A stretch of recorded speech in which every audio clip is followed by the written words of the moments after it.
Hello everyone, I'm the Flickr Files and I'm here to keep you company tonight. I know many of you use these videos to drift off to sleep, so before we begin, go ahead and like the video and subscribe to the channel. Now, settle in, get comfortable, and relax. The headlights in my rearview mirror had been there for hours, an uncheckable presence on the empty highway. At first, I brushed it off. But as the sun sank below the horizon and shadows stretched across the barren land, a cold shiver crept down my spine. The truck was getting closer. I'd always dreamed of a solo road trip across the country, the open road, the freedom, the adventure. When I finally managed some time off work, I packed my old Honda Civic and hit the highway. The first few days were everything I'd imagined. I sang along to the radio, pulled over at quirky roadside attractions, and watched sunsets set the sky ablaze. But now, on day 4, something had changed. I'd been driving through the desert for hours, the endless monotony broken only by the occasional cactus or weathered rock formation. What once felt like liberating solitude now pressed in on me. I glanced again at the rearview mirror. The truck was still there, a dark shape in the fading light. It had appeared just after I'd stopped for gas in a small town about 100 miles back. At first, I barely noticed. Plenty of travelers use these roads, I told myself. But as the miles rolled by and no other cars appeared, unease began to gnaw at me. I pressed harder on the accelerator, watching the speedometer climb -70, 75, 80 miles per hour. The truck matched me effortlessly, never gaining, never falling back. My palms grew slick as I gripped the wheel tighter. "You're just being paranoid," I muttered, trying to shake the dread. "It's just someone heading the same way, that's all." But even as I said it, I didn't believe it. There was something calculated in the way that truck held its distance, something predatory. Up ahead, a sign for a rest stop flashed by. I made a snap decision. Maybe I could lose them there. I flicked on my turn signal and exited, my pulse thudding in my ears. In the mirror, the truck followed. The rest stop was nothing more than a small parking lot, a squat building with restrooms and vending machines. A couple of semis idled in the far corner, their drivers likely asleep. I pulled into a spot near the building, under the harsh glow of a flickering streetlight. The truck rolled in behind me, circling slowly before parking a few spaces away. I stayed frozen in my seat, engine still running, watching in the side mirror as the driver's door swung open. A tall, broad-shouldered man stepped out. In the dim light, I couldn't make out his face, but I could feel his eyes locked on me. He paused for a moment, then started walking toward my car. Panic surged. I threw the car into reverse and tore. Out of the spot, tires squealing. In my mirror, I saw him break into a run back toward his truck. I shot out of the rest stop and back onto the highway, breath coming in ragged bursts. Behind me, the truck's engine roared, headlights blazing. As it gave chase? "Oh God, oh God, oh God," I whispered, pushing my little Civic to its limit, 90, 100. The truck stayed with me, filling my mirror. My mind raced. What did he want? Why was he following me? With one hand on the wheel, I fumbled. For my phone, no signal. Of course. We were in the middle of nowhere. The truck drew closer, its grille looming large in my mirror. Through the windshield, I could make out the driver, a shadowed figure with a twisted grin, visible even in the dark. He swerved into the left lane, pulling alongside me. I stole a glance and instantly wished I hadn't. He revved his engine and veered toward me. I yanked the wheel, nearly running off the road as I dodged the massive vehicle. My heart pounded as I scanned for an escape. Then I saw it, a turnoff ahead. Without thinking, I cranked the wheel hard right. My tires screeched in protest as I tore down the exit ramp, missing the guardrail by inches. The new road was narrow, winding between jagged hills. I took the curves as fast as I dared, praying I wouldn't lose control. In the mirror, I saw the truck's headlights swing wide as it took the turn too fast, buying me a few precious seconds. That's all I had? I pushed my car to its limits, taking each turn sharper and faster than the last. The engine wailed in protest, but slowing down wasn't an option, not now. Trees blurred past in streaks of black and green. I had no idea where this road led, but anywhere was better than being run down on the open highway. After what felt like hours, though it was probably only minutes, I spotted lights ahead. A town. Relief almost brought tears to my eyes. Surely I'd be safe there. I could find a police station or at least somewhere public to hide. But as I drew closer, my heart sank. It wasn't a town at all, but a massive gated property. Sign flashed by too quickly to read, some kind of factory maybe. I slammed the brakes, skidding to a stop just short of the heavy metal bars. A small guardhouse stood to one side, but it was dark and lifeless. No, no, no, I muttered, scanning desperately. The gate was my only hope for safety, but how was I supposed to get through? The distant growl of an engine snapped me into action. I jumped from the car and sprinted toward the guardhouse, praying I'd find some way to open the gate, a button, a switch, anything. I'd barely reached the small building when headlights washed over the area, accompanied by the deafening roar of a powerful engine. The truck had found me. Time seemed to slow as I watched it hurtle down the road toward me. In that instant, I knew with bone-deep certainty he wasn't stopping. He was going to plow through my car, the gate, and me. Instinct took over. I dove to the side, rolling into a ditch just as the truck slammed into my Civic. The night exploded with the sound of twisting, metal and shattering glass. My car crumpled against the gate, which groaned but held firm. I lay in the dirt, ears ringing, too shocked to move. The truck's engine still rumbled, low and menacing. Then a car door opened. Heavy footsteps approached. "Come on out!" "Sweetheart," a gravelly voice called. "No need to hide. I just want to talk." Fear jolted through me like an electric current. I scrambled deeper into the ditch, trying to make myself as small as possible. The footsteps grew closer, accompanied by a slow, eerie whistle. "Don't make this harder than it has to be," the man said in a conversational tone, as though we were old friends. "I've been watching you for days, waiting for the right moment." "You're careful, I'll give you that, but everyone slips up eventually." Days? My blood ran cold. Had he been trailing me all this time? Memories flashed, a truck at more than one gas station, a man watching from the diner mirror. Oh God, how had I not seen it? I needed to run, to escape, but terror rooted me in place. The footsteps stopped right above me. I saw his boots at the edge of the ditch, inches from my face. "Found you," he murmured. A hand shot down, gripping my arm with iron strength. I screamed, thrashing wildly as he hauled me upward.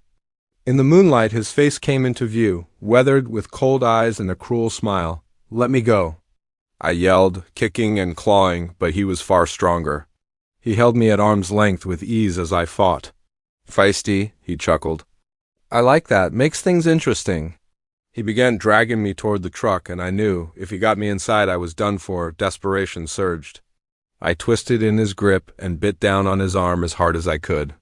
He shouted, pain and surprise breaking his hold just enough for me to wrench free and bolt, not toward the road but toward the gate. My fingers scrambled at the cold metal bars, searching for any way to climb. I'd barely managed a few feet. When hands clamped around my legs, yanking, I kicked back blindly, satisfaction flooding me when my heel connected with something solid. He grunted in pain. Adrenaline carried me upward, faster than I thought possible. Barbed wire tore at my hands, but I hardly felt it. I flung myself over the top and hit the ground hard on the other side, the fall knocking the breath from my lungs. Gasping, I strained to hear any sound of pursuit. Nothing, no footsteps. No engine, just my own ragged breathing. Through the bars, I saw him, standing by his truck, watching me with those dead, cold eyes. "Better run, little rabbit," he called, his voice echoing in the dark. "I'll be seeing you again real soon." Then he climbed into the truck and drove away, tail lights glowing red in the night. Lights fading into the darkness, I sank to my knees, my whole body trembling with the delayed shock and terror. I was alive. I'd gotten away, but the nightmare was far from over. Bleeding, bruised, and stranded on the wrong side of a fence. In the middle of nowhere, one thought kept pounding through my head. How long before he came back to finish what he started? The crunch of dead leaves beneath my boots was the only sound in the forest, until I heard it. A faint, chilling whisper. That froze my blood. I stopped, straining to listen. Nothing, just the wind, I told myself.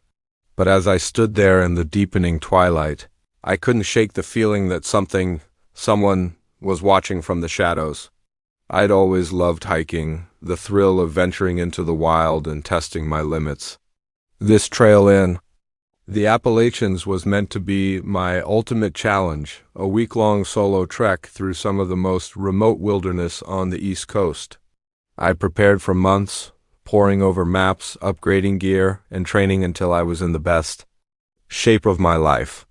What I hadn't prepared for was the soul-crushing loneliness. 3 days in, I hadn't seen another human being since leaving the trailhead. The solitude I'd craved now pressed in on me, heavy and suffocating. Every snapped twig made my heart lurch. Every shadow seemed to shift when I wasn't looking.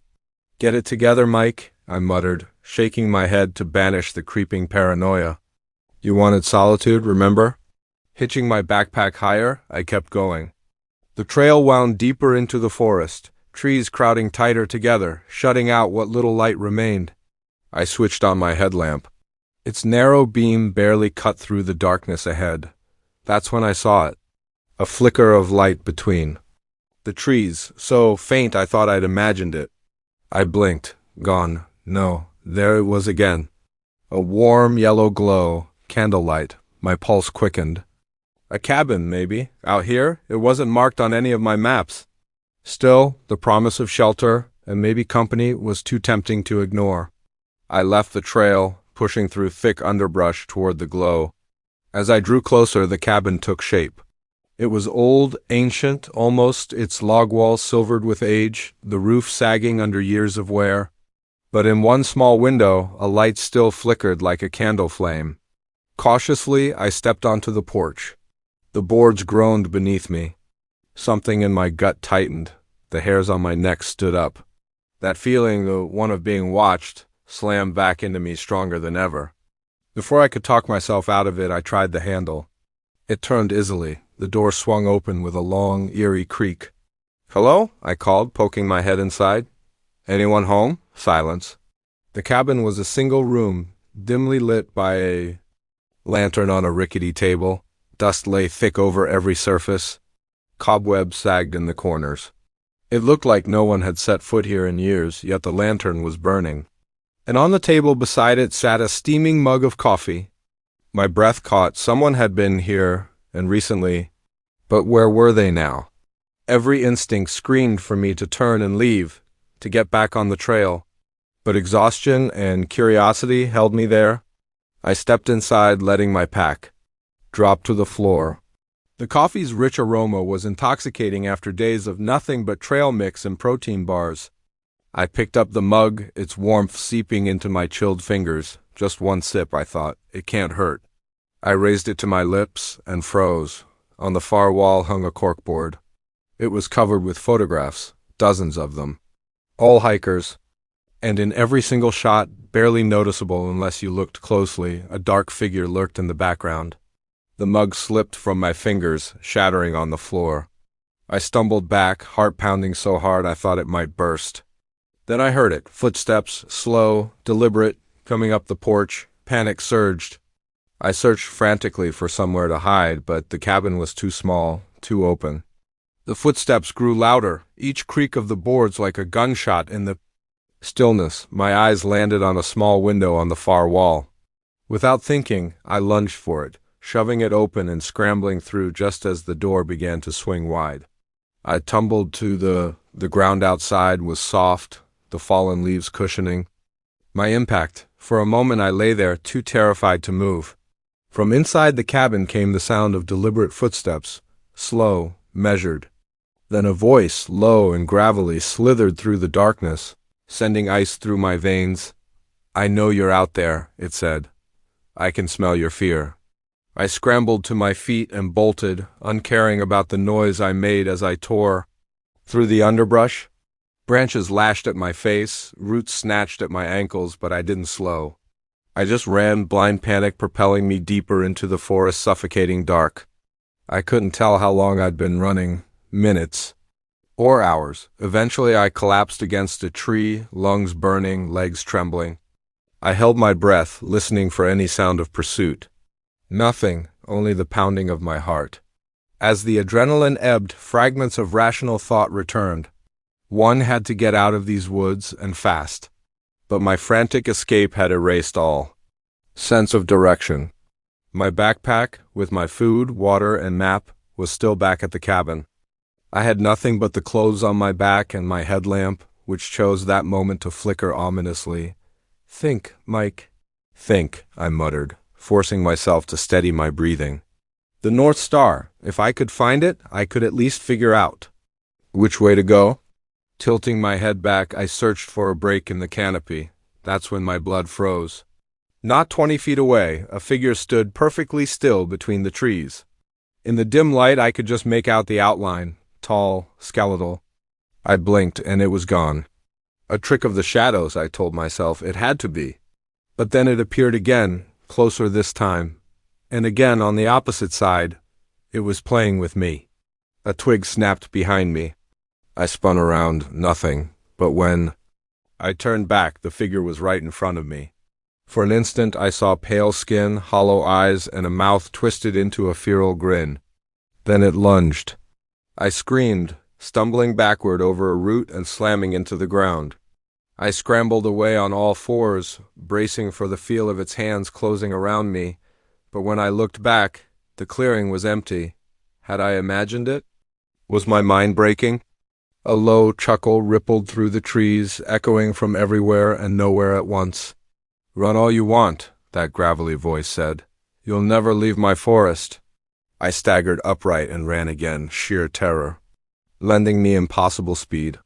I tore through bush, vaulted over fallen logs, every thought consumed by one instinct: get away. "Find help. Wake up from this nightmare." The voice followed, always close, taunting me. "I've walked these woods for centuries," it hissed. "Your fear feeds me. Your despair sustains me." I ran until my legs gave out, collapsing in a small clearing. My lungs blazed. I couldn't move. This was it, my end.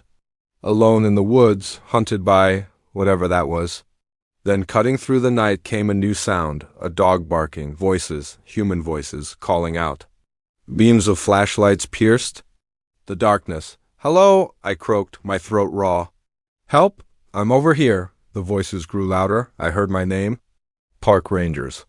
They'd been searching for me for days, ever since I'd missed my scheduled waypoint check-in. Relief crashed over me as they burst into the clearing. I was safe. It was over. But as they lifted me to my feet, I saw it one last time.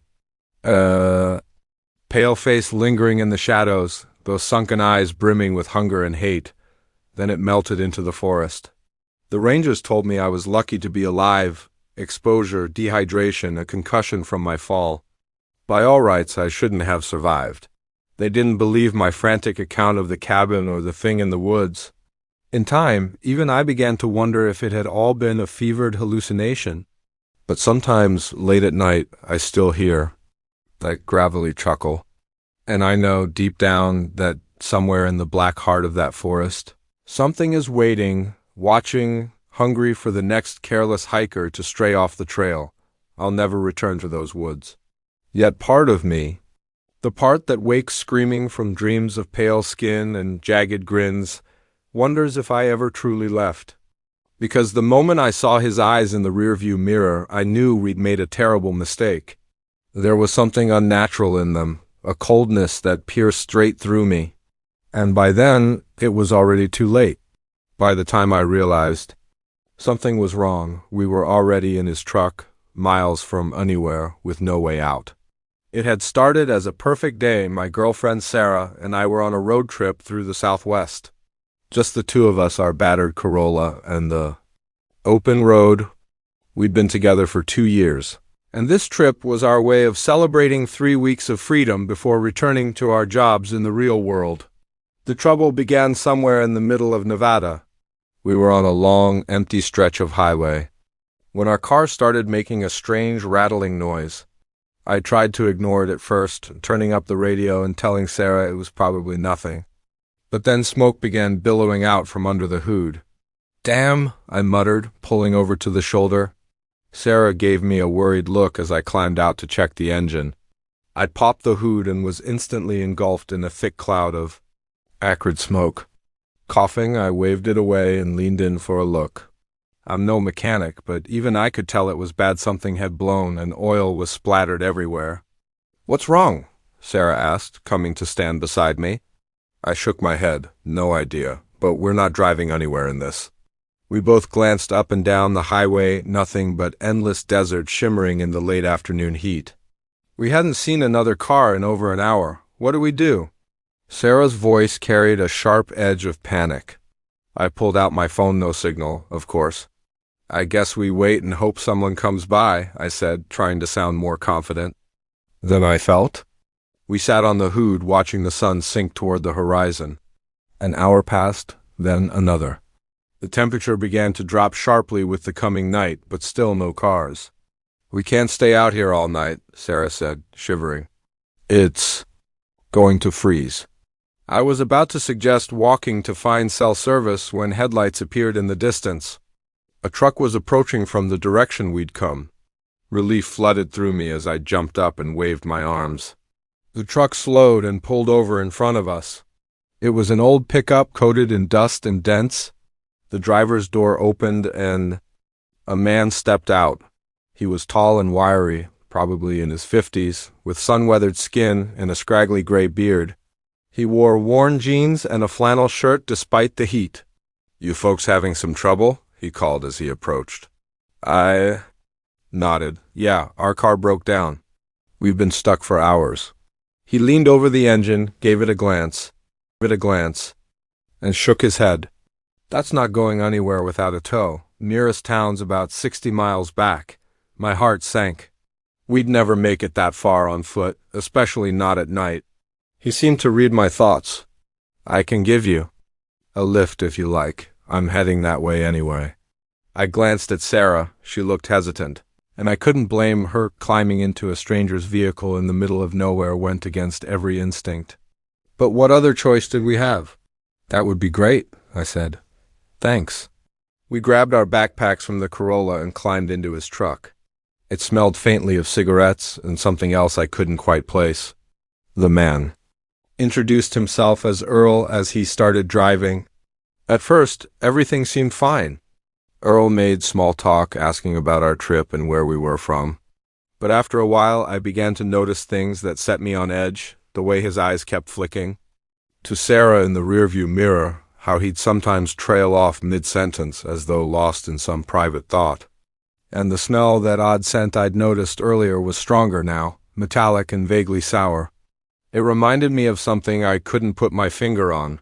We'd been driving for about half an hour when Earl abruptly turned off the highway onto a dirt road. "Shortcut," he said, catching my confused look. "Save us some time." I wanted to tell him to stick to the main road, but something in his tone made me hold my tongue. Sarah squeezed my hand. I could feel her trembling. The dirt road wound through the desert, lit only by the truck's headlights. We jolted and bounced over the rough ground. Earl had stopped talking altogether now, his gaze fixed ahead. After about 10 minutes, he stopped in front of an old, run-down gas station. Its windows were boarded up, and a faded sign hung crooked above the door. "Gotta take a leak," Earl said, cutting the engine. "Won't be a minute." He climbed out, slamming the door behind him. As soon as he was gone, Sarah turned to me, her eyes wide with fear. "We need to get out of here," she whispered. "Urgently. Something's not right." I nodded, my mouth suddenly dry. "I know, but where would we go?" "We're in the middle of nowhere." Before she could answer, we heard a sound that made my blood run colder. A muffled scream came from inside the gas station. We both froze, straining our ears. There it was again, louder this time, a woman's voice, crying out in terror. "Oh my God," Sarah gasped. "There's someone in there." I reached for the door handle, heart pounding, but before I could pull it open, Earl returned. He slid into the driver's seat with a strange smile. "All set," he said cheerfully. "Let's get going." I caught Sarah's eye. She gave a tiny nod. We both knew we couldn't leave. not if someone was in trouble.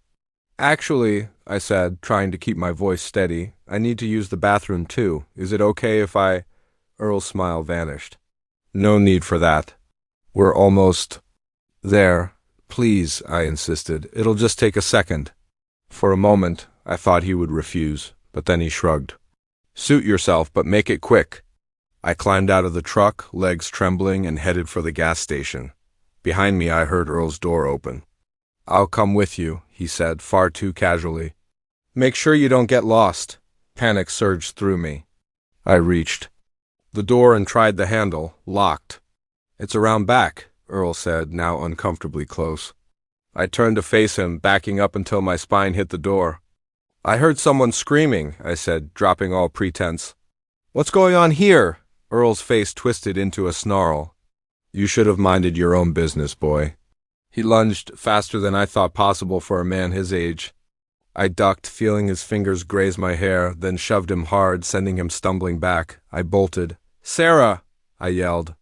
Run! She jumped out of the truck, face pale with terror. Earl was right behind me, cursing and spitting.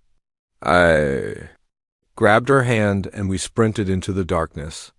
We ran blindly, tripping over rocks and scrub, Earl crashing through the desert behind us, gaining ground. Sarah stumbled and fell, crying out in pain. I yanked her up, but those seconds cost us. Earl tackled me from behind, slamming me to the ground. The impact knocked the wind from my lungs. I struggled, but his weight pinned me. Get off him. Sarah screamed. She snatched up a rock and smashed it against Earl's head.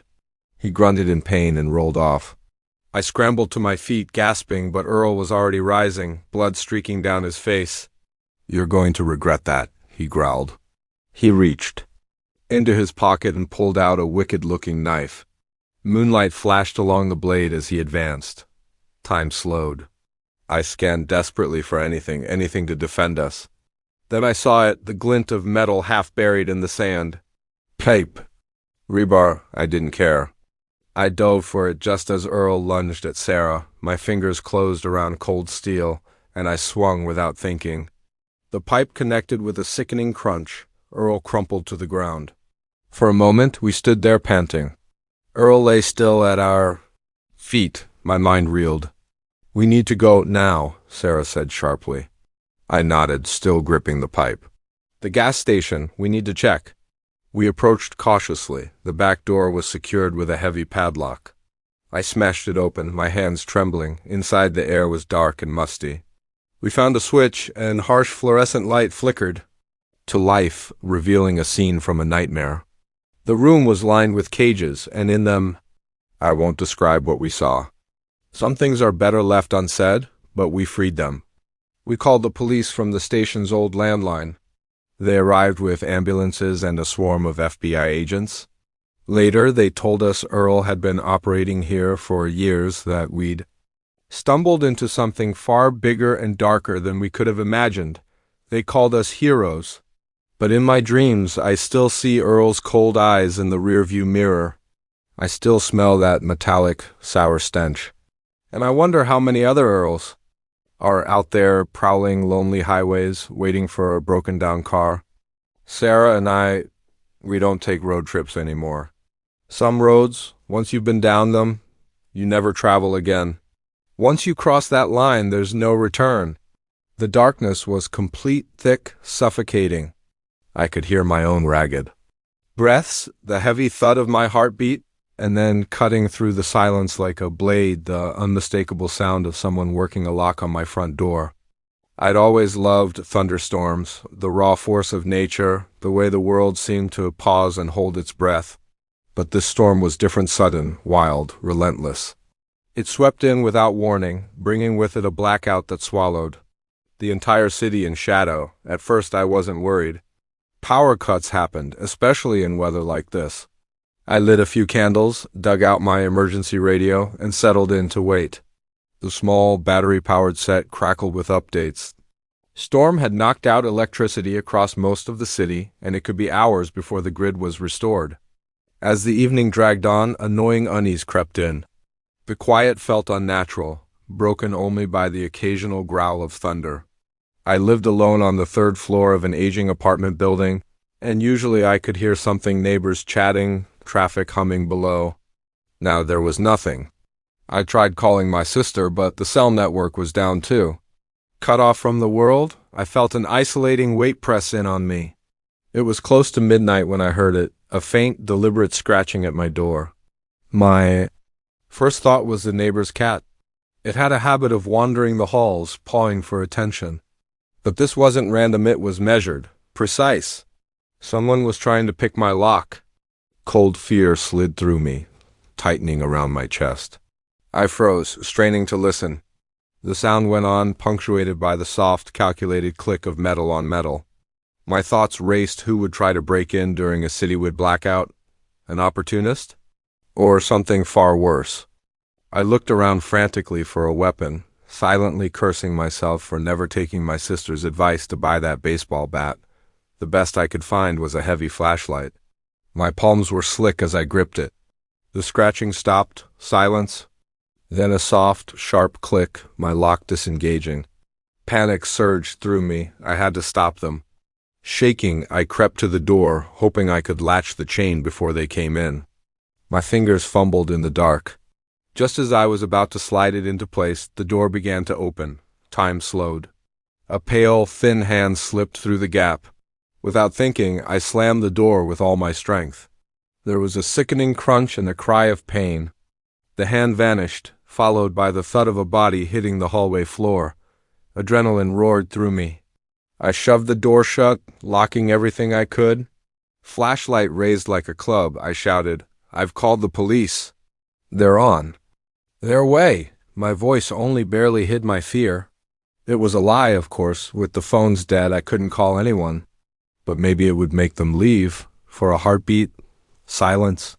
Then a voice from the other side, low and rasping, thick. With rage, "You shouldn't have done that." The words iced my blood. This wasn't a random break-in. Whoever they were, they'd come for me. I heard shifting, someone getting up, then a violent thud against the door. The frame shuddered. They were trying to smash it down. I backed. Away, mind racing. The fire escape, if I could make it to the bedroom window, I could get out. Another crash, louder, the wood groaned under the impact. I ran. Behind me came the splintering crack of breaking wood. I reached the window, flung it open, and icy rain whipped my face. I climbed onto the slick metal grating, the wind shoving at me as I began to descend one floor, then two, until my foot slipped. I caught the railing just in time, heart pounding. A flash of lightning split the sky, and for a heartbeat the world lit up.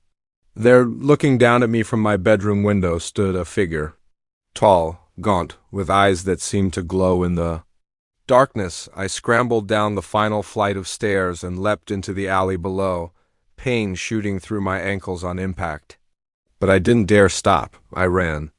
The rain poured in sheets now, drenching me to the bone. I tore through the dark streets blindly, with no idea where I was headed, only that I had to keep moving. I don't know how long I ran. Eventually I found myself in a part of the city I didn't recognize. The streets here were narrow, the buildings old and crumbling. I slowed to a walk, gasping for breath, struggling to get my bearings. That's when I saw it, a church.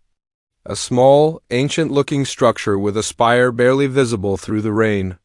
The door stood open, warm light spilling onto the street. Without thinking, I stumbled toward it.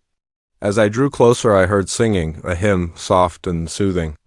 I reached the doorway and collapsed to my knees, completely spent. An elderly woman in a nun's habit appeared, concern etched deep into her face. "My child," she said, helping me to my feet. "What's happened to you?" I tried to speak, but the words wouldn't come. I only shook my head, tears mingling with the rain on my cheeks. She led me inside to a small room off the main chapel. Others were there, people huddled on cots and chairs, murmuring quietly. "Refugees like me from the storm?" The nun introduced herself as Sister Mary. She brought me a blanket and a steaming cup of tea. As warmth seeped back into my body, I found myself telling her everything: the break-in, the frantic chase through the city, the terrifying figure I'd seen. She listened in silence, her expression grave. When I finished, she was quiet for a long moment. Then she said, "You're safe here. This is holy ground. No evil can enter." I wanted to believe her. But as I looked at the flickering candles, the shadows dancing along the walls, I couldn't shake the feeling that nowhere was truly safe. The night dragged on. I dozed fitfully, jerking awake at the slightest noise. Each time, Sister Mary was there, murmuring words of comfort. When dawn broke, the storm finally began to fade. The other refugees started to leave, returning to their homes and lives, but I couldn't bring myself to go. Sister Mary seemed to understand.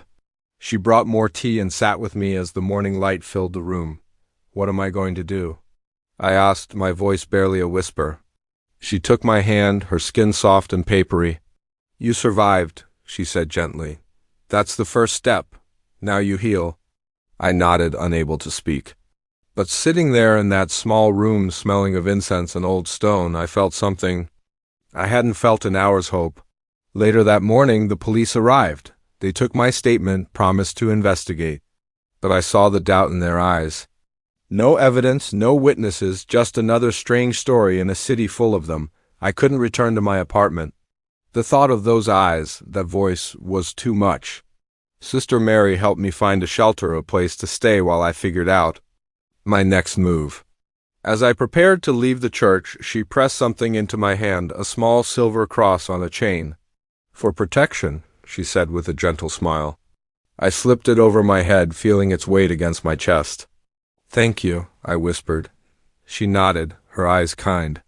"Remember, my child, darkness may seem overwhelming at times, but there is always light. You just have to know where to look." I stepped out into the morning sun, blinking against its brightness. The city was coming back to life, power restored, people moving as if nothing had happened, but I knew better. I had seen the darkness that lurks in the shadows, waiting for its chance, and I knew someday I would have to face it again. For now I was alive, I was safe. And as I walked down the street, the silver cross cool against my skin, I realized that was enough. It had to be. The first shotgun blast nearly took my head off. It whistled past my ear, shattering the stillness of the forest and sending birds exploding into the sky. In that instant, I knew our peaceful camping trip had just turned into a fight for survival. It was supposed to be a relaxing weekend getaway. My friends and I had planned it for months, eager to escape the chaos of city life and reconnect with nature. There were 4 of us, me, my best friend Jake, my girlfriend Sarah, our mutual friend Mike, and I had found a spot deep in the national forest, far from the usual campgrounds and hiking trails, the kind of place where you could truly feel alone in the wilderness. The drive out was filled with laughter and excitement. We sang along to old road trip playlists, stopped at quirky roadside attractions, and admired the shifting scenery as urban sprawl faded into rolling hills and dense forest. We arrived at our campsite late Friday afternoon, and it was perfect. A small clearing beside a babbling brook, surrounded by towering pines. We set up our tents, gathered firewood, and settled in for what we believed would be a peaceful evening under the stars. That first night was everything we'd hoped for, roasting marshmallows, swapping ghost stories, and talking late into the night. The crisp air was alive with the chirp of crickets and the occasional hoot of an owl. I remember thinking how lucky we were to have stumbled upon such an untouched piece of paradise. Saturday morning, we woke early, eager to explore. After a quick breakfast of instant oatmeal and camp coffee, we set off on a hike. The trail was rough and overgrown, clearly seldom used, but that only heightened the sense of adventure. We wandered for hours, discovering hidden waterfalls and spotting wildlife. It was on the way back to camp that things began to feel wrong. I sensed it first, a strange stillness in the air, as if the forest was holding its breath. The birds had gone silent, and even the wind had stilled. "Guys," I said, stopping abruptly. "Do you hear that?" Jake gave me a puzzled look. "Hear what?" "Exactly," I replied. "Nothing." "It's too quiet." Right on cue, a twig snapped somewhere in the underbrush. We all whipped around toward the sound, but saw only shadows and leaves. "It's probably just a deer," Sarah said, though her voice was tight. We quickened our pace, suddenly eager for the relative safety of camp. As we walked, I couldn't shake the feeling that unseen eyes were following us. Every rustle of leaves, every flicker of shadow felt threatening. We broke into the clearing, half expecting to find our camp ransacked by bears or worse, but everything was exactly as we'd left it. We let out a collective sigh of relief. "See?" Mike said with a forced laugh. We were freaking out over nothing. Our relief didn't last. As we began preparing dinner, the distant hum of an engine drifted through the trees, growing louder, accompanied by the crunch of tires on gravel. Someone was coming down the old logging road toward our site. A battered pickup truck tore into the clearing, skidding to a halt in a haze of dust. 3 burly, bearded men stepped out, dressed in grimy flannel shirts and camo pants. They looked like they'd walked straight out of Deliverance, and my stomach dropped. The oldest, a grizzled man with a deep scar running down his cheek, stepped forward. Well, he drawled. "What do we have here?" Jake, ever the diplomat, tried to keep the peace. "Hey there," he said with a strained smile. "We're just camping for the weekend." "Is this your land? We didn't mean to trespass." The man's eyes narrowed. "Ain't your land, city boy. This here's our hunting grounds, been that way for generations." I glanced at Sarah and Mike, seeing my own fear mirrored in their faces. We were miles from anywhere, with no cell service. If these men wanted trouble, there was no one who could help us. "We're sorry," Sarah said, her voice trembling. "We didn't know." "We can leave if you want." The man paused, then shook his head. "Nah, you folks ain't going nowhere, not till we decide what to do with you." That's when I noticed the weapons. Each man carried a rifle slung over his shoulder, and the leader held a shotgun in his hands. My blood went cold. The next few hours were a nightmare. They forced us to sit by the fire while they rifled through our tents, helping themselves too. Our food and beer. They mocked us, tossing out crude jokes and thinly veiled threats. I saw Jake's fists clenching tighter by the minute and prayed he wouldn't do something reckless. As night fell, their mood shifted, growing darker. They began arguing with each other, voices sharp and aggressive. I caught fragments of conversation, talk about teaching us a lesson and making an example. That's when I knew we had to act. I caught Jake's eye, giving a subtle nod toward the trees. He understood instantly, leaning into. Whisper something to Sarah and Mike. We waited, hearts pounding, ready for the first chance to make our move. The chance to escape came when the youngest of the men wandered away from the fire to relieve himself. In that fleeting moment of distraction, we bolted. We tore through the underbrush, branches whipping against our faces as we ran. Behind us came angry shouts, then the sound that will haunt my nightmares forever, the thunderous boom of a shotgun. The blast missed, but barely. I felt the rush of displaced air, heard the pellets slicing through leaves just inches from my head. We ran harder, pure adrenaline propelling us forward. The men were close behind, crashing through the woods like furious bears. Their voices rang out rage and bloodlust twisting every word. Another shot echoed, then another. They were firing blindly into the darkness, hoping a lucky spray would find us. We ran for what felt like hours, lungs burning, legs trembling under the strain. Eventually, the sounds of pursuit began to fade, then vanished entirely. Still, we didn't stop, too afraid to risk it. At last, when our bodies could carry us no farther, we collapsed in a shallow gully, gasping for air. For a long time, no one spoke. We lay still, straining to hear any sign of pursuit. "What do we do now?" Sarah whispered at last, her voice barely audible. I glanced at my friends, their eyes wide with the same terror I felt. We were lost in the wilderness. No supplies, no phones, no sense of direction. And somewhere out there, 3 armed, furious men were hunting us. "We keep moving," I said, forcing my voice to sound steadier than I felt. "We head downhill. Eventually, we'll hit a road. Or a town." The night stretched on, long and terrifying. We stumbled through the darkness, flinching at every sound, convinced we'd hear an engine roar to life or the crack of a rifle at any moment. By dawn, we were scraped, bruised, dehydrated, and utterly exhausted, but alive. As the sun Rose washing the sky in shades of pink and gold, we heard the most beautiful sound imaginable. Cars. We had reached a highway. At first, the police doubted our story. But when they investigated our campsite, they found proof the men had been there: beer cans, cigarette butts, and spent shotgun shells. A manhunt began, but as far as I know, they were never caught. It's been years since that camping trip, yet the memories remain vivid. I haven't set foot in the woods since. The rustle of leaves, the snap of a twig, they take me right back to that night.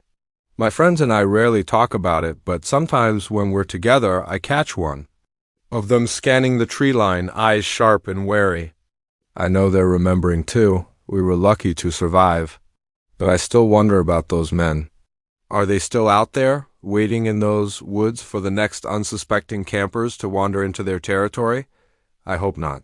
Still, I'll stick to the city. Some wilderness, I've learned, is better left unexplored. The first thing I noticed was the smell: sharp, chemical, wrong. It hit me the moment I opened the warehouse door, and in that instant, I knew I had stumbled onto something I was never meant to see. I'd been working the night shift at Midwest Distribution for about 6 months. The job was dull, but it paid the bills. Every night from 10 p.m. to 6 a.m., I patrolled the sprawling warehouse complex, making sure everything was secure. Nothing unusual ever happened until that night. It was a Tuesday, just past midnight. I made my usual rounds, flashlight in hand, footsteps echoing on the concrete. The warehouse was enormous, endless rows of shelves stacked high with pallets and boxes. By day it buzzed with activity. At night it was oppressively still. I'd just finished checking the east wing when something caught my eye: a faint light glowing beneath the door of storage unit 17. That unit had been empty for months. Or so I thought. Curious, I walked over, my hand instinctively brushing the radio clipped to my belt. The smell slammed into me the moment I cracked the door open, a harsh mix of ammonia, bleach, and something I couldn't place. My eyes stung. My throat burned, and I had to swallow back a cough. Blinking through the tears, I raised my flashlight and aimed it inside the unit. What I saw made my blood run cold. Cold air hung in the space, the dim room crowded with makeshift tables cluttered with beer cans, tubes, and other bits of equipment I vaguely remembered from high school chemistry. At the center stood a massive contraption that could have been ripped straight from a sci-fi movie: bubbling, hissing, and radiating menace. It didn't take a genius to recognize what I was staring at: a drug lab, and a large-scale one at that. My thoughts spun wildly. How long had this been operating? Who was running it? And most urgently, what the hell was I supposed to do now? I knew I should call the police immediately, but hesitation gripped me. This was far more than some back-alley setup. The scope, the sophistication, this had to be the work of a major criminal network.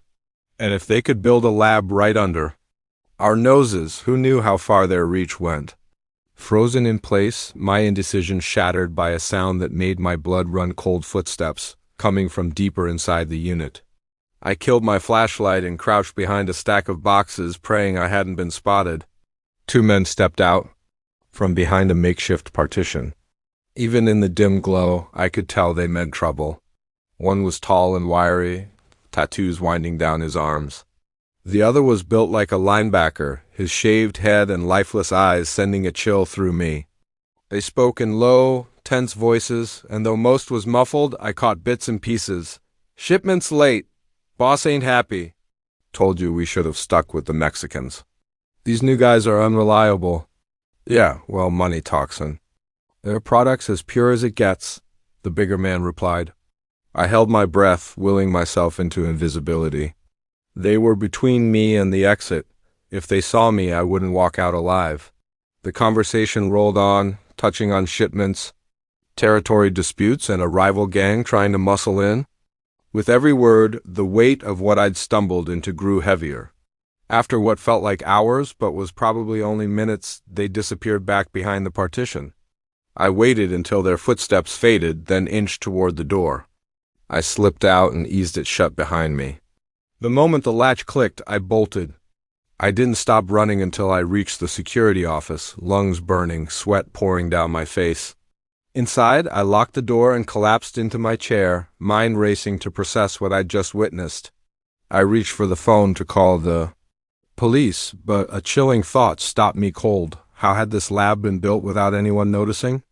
The sheer amount of equipment and chemicals would have required multiple trips, multiple people. Someone must have seen something. Unless someone on the inside was part of it. The realization hit like a gut punch. If someone at Midwest Distribution was working with these criminals, who could I trust? For all I knew, even my boss could be involved.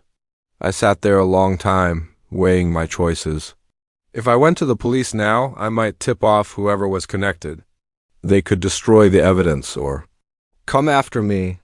But staying silent meant letting a massive drug operation continue right under my nose.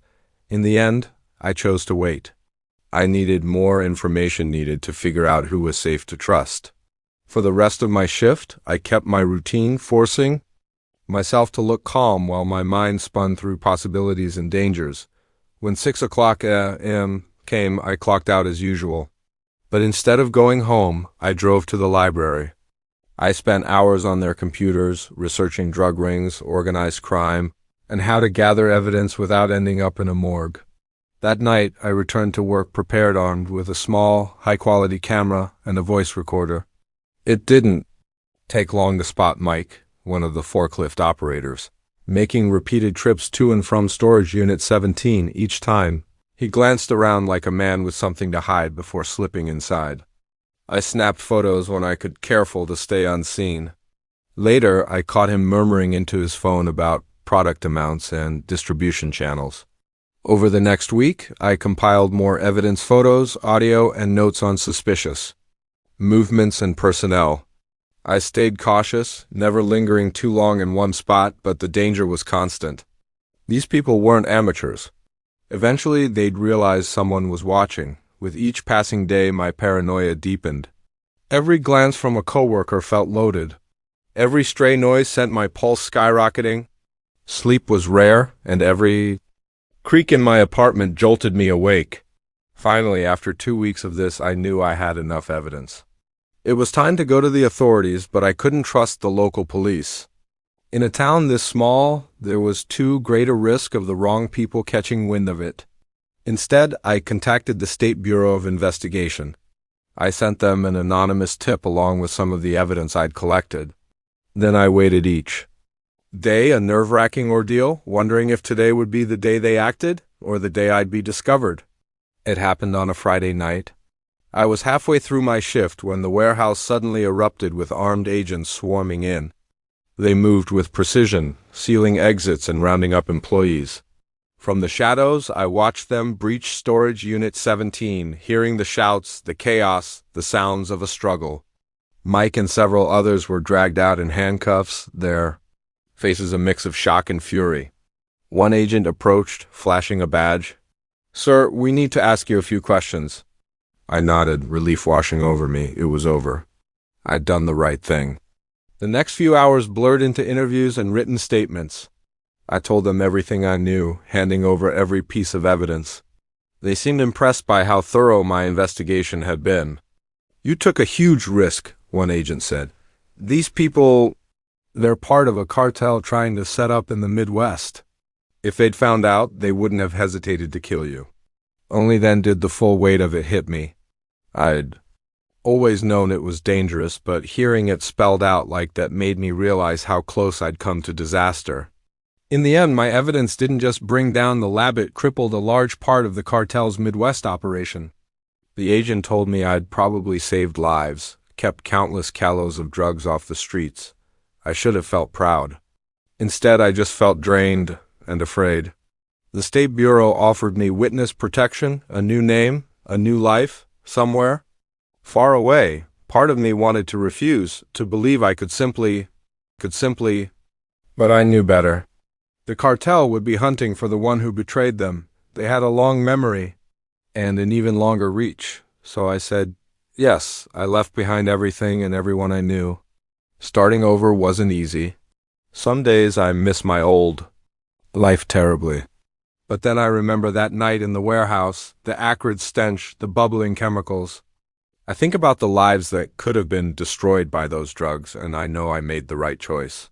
Sometimes doing the right thing comes at a cost, but it's a cost worth paying. Now I live in a small West Coast town. I have a new job, new friends. To them, I'm just another face in the crowd. They don't know about my past, or the night that changed everything. But sometimes, when a certain chemical tang drifts on the wind, I'm back in that warehouse and I remember that the most dangerous things are often the ones hiding in plain sight. The moment I met their gaze, I knew I'd made a terrible mistake, cold, empty eyes, devoid of warmth or humanity. In that instant, I realized these weren't the friendly locals they'd pretended to be. They were something else entirely. And I was trapped in their village with no way out. It had all started so innocently.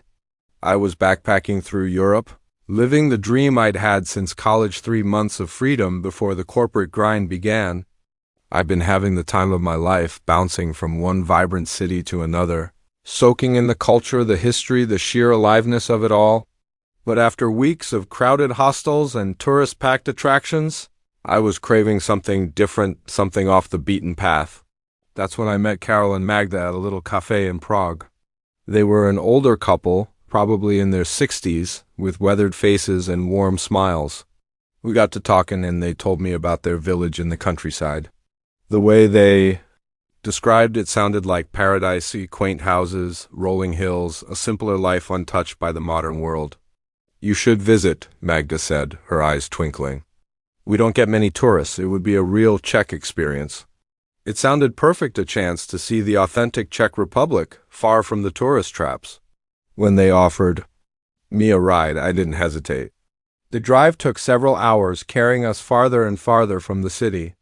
The scenery shifted, rural landscapes replacing the urban sprawl. We passed through a few small towns, then nothing but forests and open fields. I lost cell service about an hour in, but I wasn't worried. I was too caught up in the promise of adventure. As we drove, Carol and Magda told me stories about their village, its history, its traditions. They spoke with such pride, such affection for their home, that it made me even more eager to see it for myself. The sun was setting by the time we finally arrived. At first glance, it was everything they'd promised: picturesque homes with red-tiled roofs, a small square crowned by a centuries-old church, chickens scratching in front yards, and the faint aroma of wood smoke drifting through the air. Carol and Magda introduced me to several villagers who were out and about. Everyone seemed warm and welcoming. They invited me to stay in the village's only guest house, a quaint little building that looked like it had stepped right out of a fairy tale. That evening, I joined Carol and Magda for dinner at the local pub. The food was hearty and delicious, the beer outstanding, and the atmosphere vibrant. Curious about the American visitor, villagers kept stopping by our table, asking questions about my travels and life in the States. I felt like a minor celebrity. As the night wore on and the beer flowed, I found myself promising to stay for a few more days. Why not? I had the time, and this felt like the genuine experience I'd been searching for. The next morning I woke refreshed and eager to explore. I spent the day wandering the village, chatting with locals, even helping with some farm work. Everyone was so open, so eager to share their way of life. But as the hours passed, I began to notice small things that unsettled me, the way conversations would end abruptly when I approached, the sidelong glances some villagers exchanged, and smiles that never quite reached their eyes. I tried to brush it off, telling myself I was being paranoid. These people had welcomed me so warmly. This was just culture shock, nothing more. That night, a festival filled the square with music, dancing, and more of that excellent beer. I let myself get caught up in the celebration, pushing my unease deep down. It wasn't until I tried to leave that I realized something was terribly wrong. "Leave?" Carol asked, his smile fixed. "But you've only just arrived."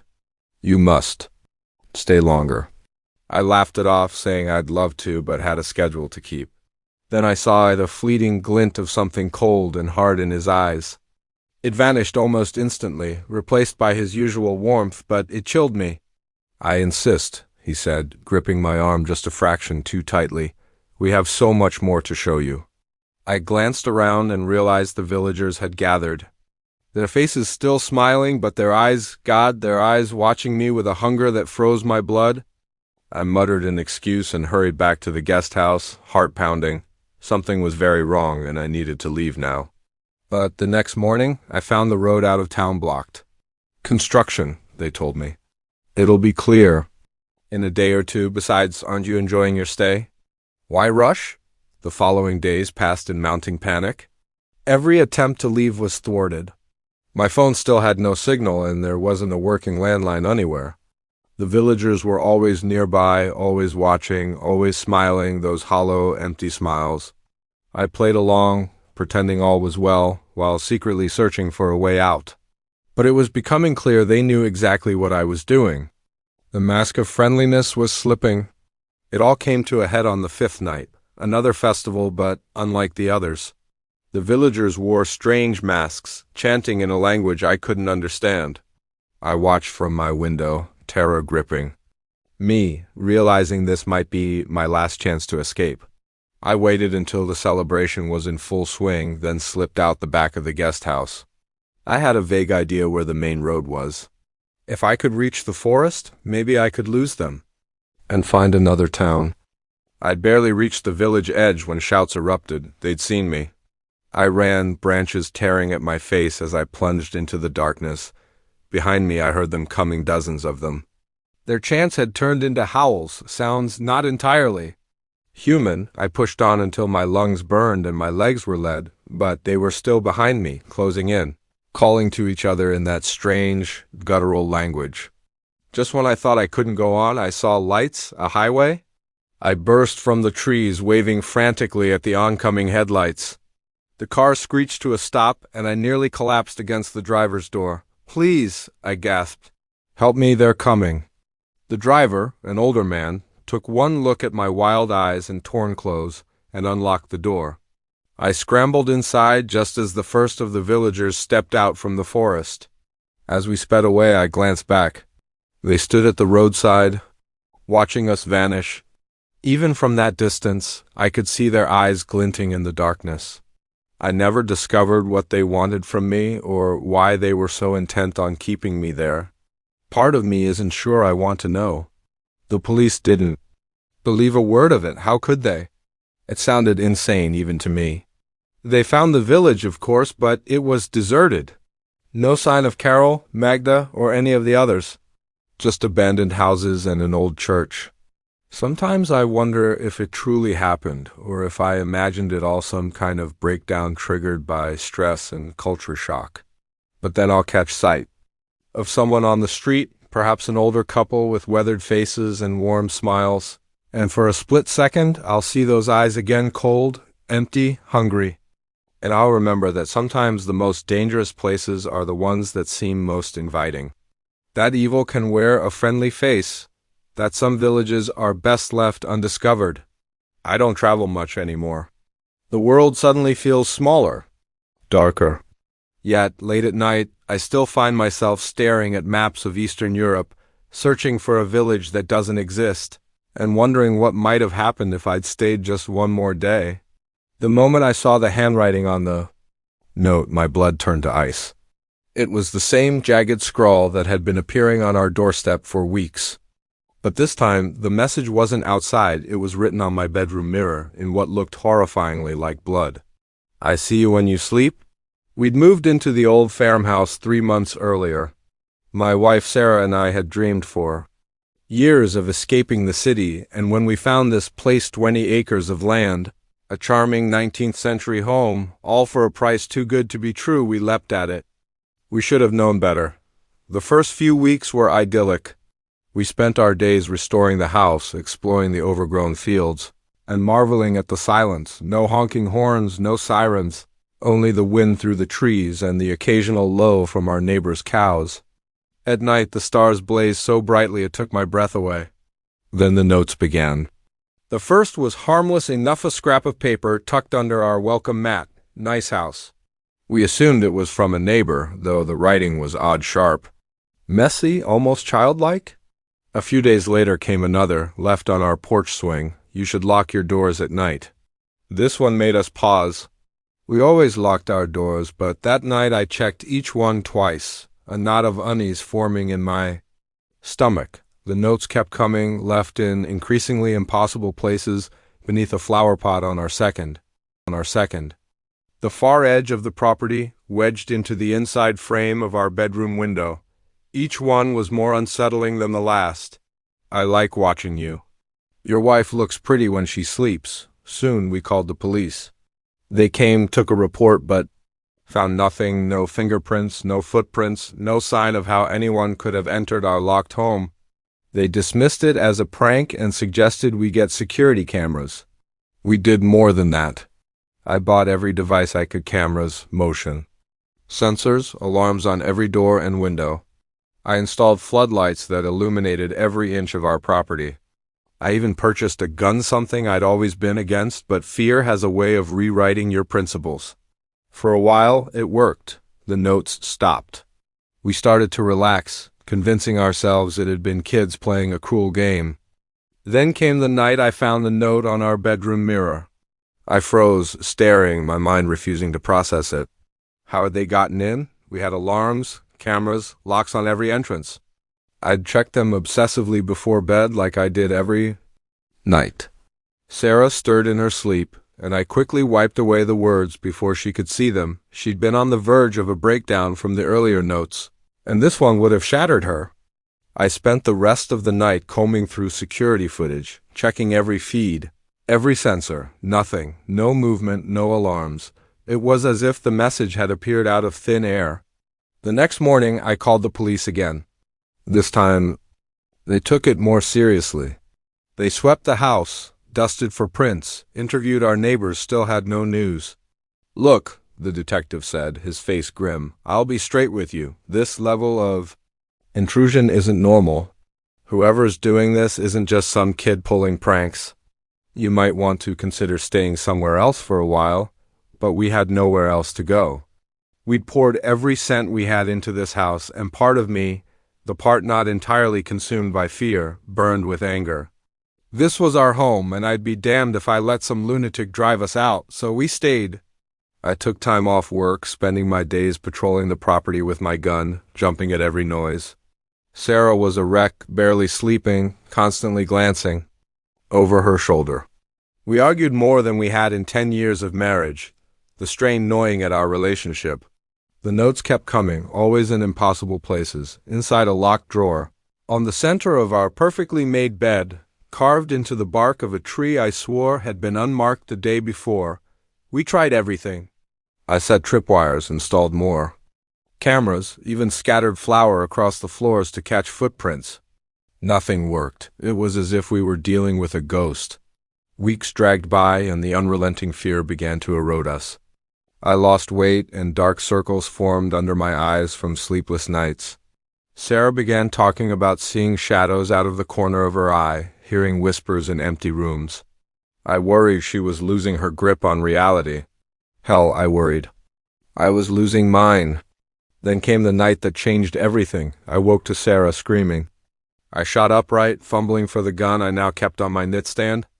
In the dim light, I saw a figure at the foot of our bed, tall, unnaturally thin, its limbs far too long for its frame. I raised the gun, my hands shaking so badly I could barely aim. "Get out!" I shouted, trying to sound braver than I felt. "Get out or I'll shoot." The figure turned slowly, and my heart nearly stopped. Its face was unlike anything I'd ever seen: pale, almost translucent skin stretched taut over an elongated skull, eyes far too large and black, and its mouth a lipless gash splitting its face in a grotesque parody of a smile.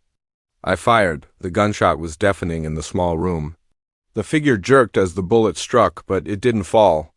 Instead, it laughed, a high, keening sound that made my skin crawl. Then it was on me, moving faster than anything I'd ever witnessed. I felt claws rake across my chest.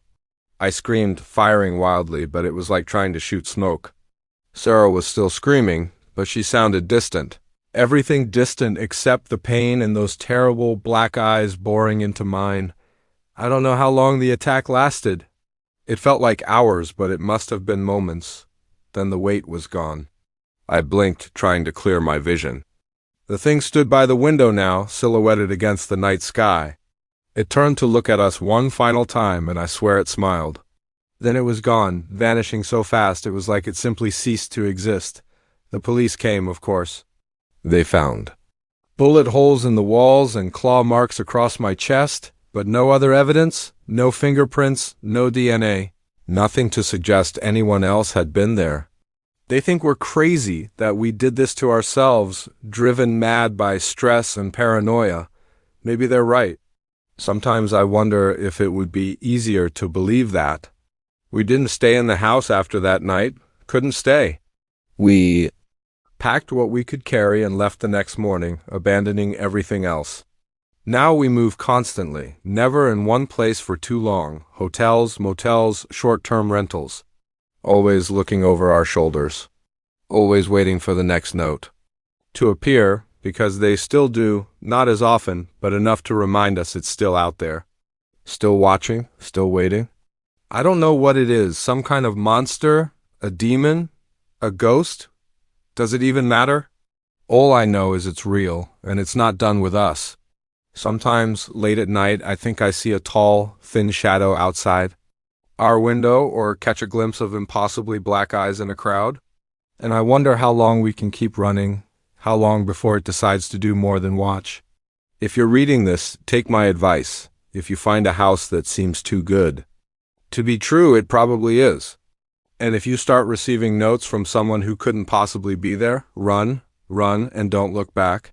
Because some things, once they start watching you, never stop. And you won't want to know what happens when watching is no longer enough. The crunch of leaves beneath my boots stopped abruptly as I froze, blood turning to ice. In the clearing where I'd pitched camp only hours earlier, fresh footprints marked the ground, not mine. Someone or something had been here while I was gone, and judging by the unnatural stillness of the forest, they might still be watching. I'd always been an avid solo hiker, proud of my ability to navigate the wilderness alone. The solitude, the bond with nature, the sense of self-reliance, it was intoxicating. So when I scored a week off work, I didn't hesitate to pack my gear and set off for the Appalachian Trail. I'd hiked parts of it before, but this time I pushed farther, deeper into the remote backcountry. The first 2 days were everything. I'd hoped for perfect weather, crisp autumn air rich with pine and the sweet rot of fallen leaves. I made good time, covering more distance than planned. By the third day I was far off the main trail, in an area so isolated I hadn't seen another soul since the morning before. Just as the sun began to sink, I found an ideal campsite. A small clearing beside a murmuring stream, sheltered by towering pines. I pitched my tent, gathered firewood, and was about to start dinner when I realized I'd left my water filter down by the stream. No big deal, just a 5-minute walk. But when I returned, the peaceful solitude I'd been savoring dissolved. Instantly, something was wrong. The hair on my neck prickled before my mind even caught up. Footprints, large ones, far bigger than mine, pressed deep into the soft earth around my tent. They hadn't been there before. I froze at the clearing's edge, eyes flicking from the tracks to the surrounding trees. Suddenly, the woods felt sinister, the stretching shadows like hiding places for threats I couldn't see. I strained to listen, but the pounding of my own heart drowned everything else. Slowly, carefully, I stepped forward. At first glance, nothing seemed disturbed until I saw my backpack. I always kept it just inside the tent flap, but now it sat outside, slightly unzipped. Hands trembling, I pulled it open. My breath caught, my food was gone. Every energy bar, every freeze-dried meal, even my homemade trail mix, all vanished. Panic crept in. I was at least 2 days' hike from the nearest town with no supplies. But that wasn't the worst of it. Whoever had done this might still be nearby. I thought about calling for help, but there was no signal this far out. I had an emergency beacon, but did this really qualify? I wasn't injured, just scared. As darkness closed in, I had to decide. Hike out now and risk getting lost, or stay the night knowing someone was out there. In the end, the unknown dangers of the nighttime forest outweighed my fear of the intruder. I stayed. Sleep, however, wouldn't come. I fed the fire, its circle of light pitifully small against the vast, pressing dark. Every snap of a twig, every rustle of leaves made me jolt. I kept my hiking knife close, though I doubted it would be much use. As hours passed, my mind spun. A bear with a knack for unzipping? A desperate hiker stealing to survive? Or something worse? At some point I must have drifted off. I woke with a jolt, disoriented. The fire had burned down to embers, the forest. A pitch-black void. For a moment I forgot where I was and why I was afraid. Then I heard it. Footsteps, slow, deliberate, circling the clearing. I sat up, my heart hammering so violently it hurt. My hands shook as I reached for my flashlight and I dropped it. The footsteps stopped. "Hello?" I called, my voice embarrassingly weak. "Is someone there?" Silence, not just quiet, an absolute stillness, no insects, no rustling leaves. The forest itself seemed to be holding its breath. Then a voice, low and gravelly, drifted from beyond the dying firelight. "You shouldn't be here." I scrambled to my feet, spinning in place, trying to pinpoint the sound. "Who's there? What do you want?" A cold, mirthless chuckle answered. "Want? I want you? Gone, this is my forest. You're trespassing." "I'm sorry," I stammered, hating how my voice shook. "I didn't know. Leave first thing in the morning, I swear." Another chuckle, this time closer. "Morning? Oh no." "You'll leave now." I caught movement in the shadows. A figure, unnaturally tall and impossibly thin, stepped into the fading circle of light. My breath froze in my chest. It looked wrong. Shaped like a man, yet stretched and distorted. Its arms hung too low, long enough to brush its knees. The wide brim of its hat hid most of its face, but in the firelight I caught the faint glint of eyes staring back at me. What are you?" I whispered. It tilted its head to one side, the motion sharp and unnatural. "I'm the guardian of these woods, the protector, the one who keeps people like you out." It stepped forward and I stumbled back, tripping over a root and hitting the ground hard. I scrambled away on my hands, but it kept advancing. "Please," I gasped. "I'll go, just let me pack up." "I'll leave right now." It stopped, as if considering. "No, you'll leave now, as you are. Consider your belongings payment for your trespass." I wanted to argue, to at least take my emergency beacon, but there was something in its posture and the way shadows clung to it that told me arguing would be a very bad idea. I pushed myself up, legs shaking so badly I could barely stand. Okay. I'm going, which way to the trail?" It raised a long, skeletal finger far longer than any humans should be and pointed, "That way. 2 miles. Don't stop. Don't look back, and don't ever come here again." I nodded, too terrified to speak, and started walking in. The direction it had shown me? Every instinct screamed at me to run, but somehow I knew that would be a mistake. I don't know how long I walked. Time meant nothing in the dark. I tripped and fell again and again, my palms and knees torn open. But I didn't stop. I didn't look back. Just when I thought my legs would give out completely, I saw it, the main trail.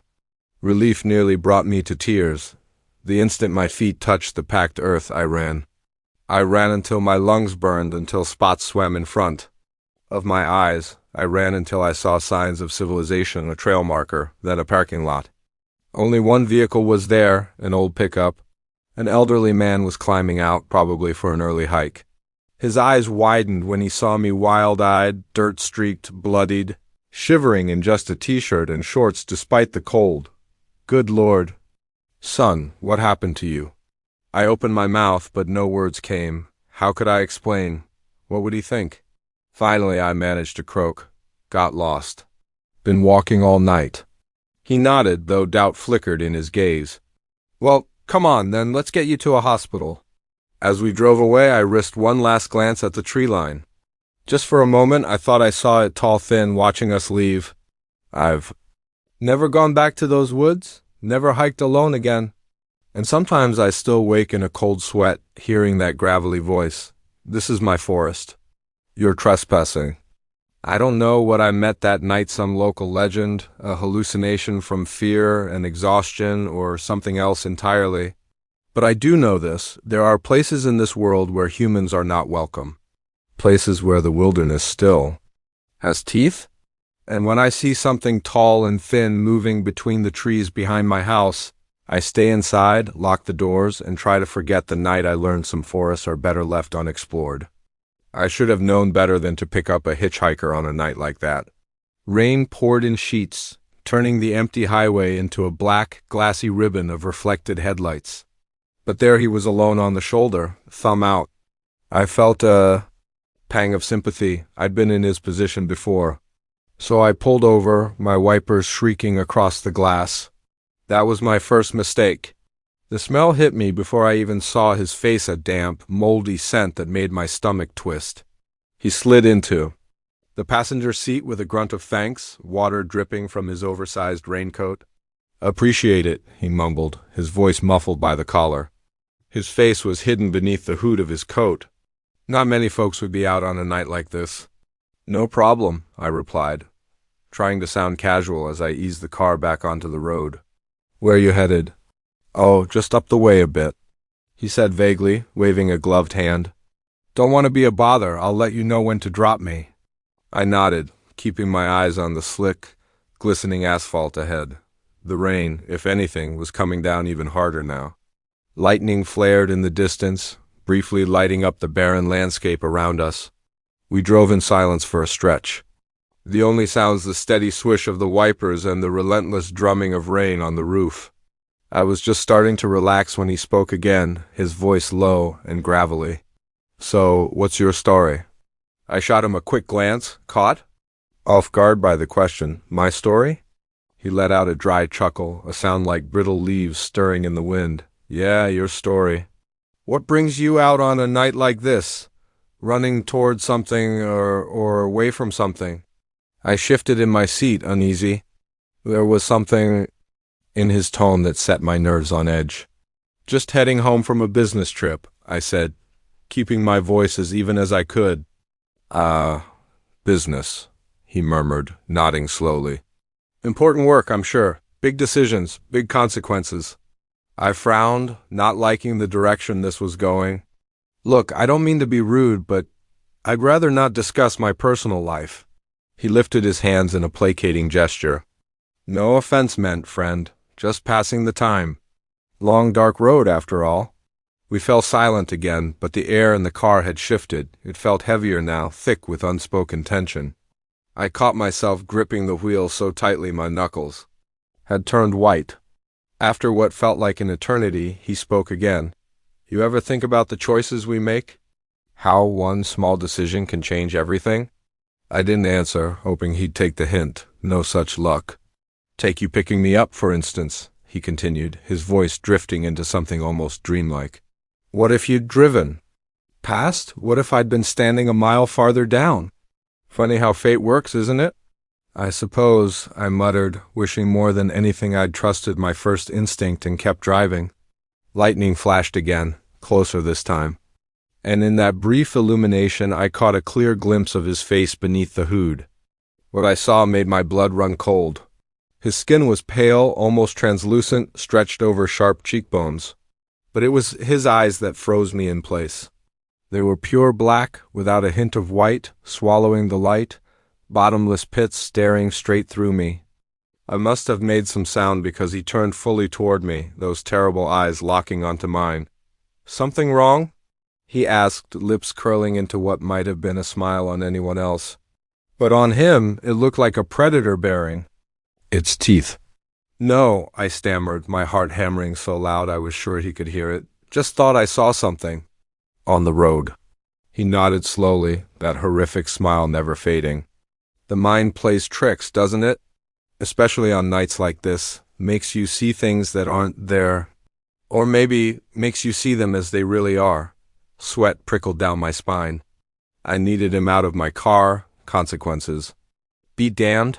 I think this is far enough," I said, forcing my voice to stay steady. "I'll have to let you out here."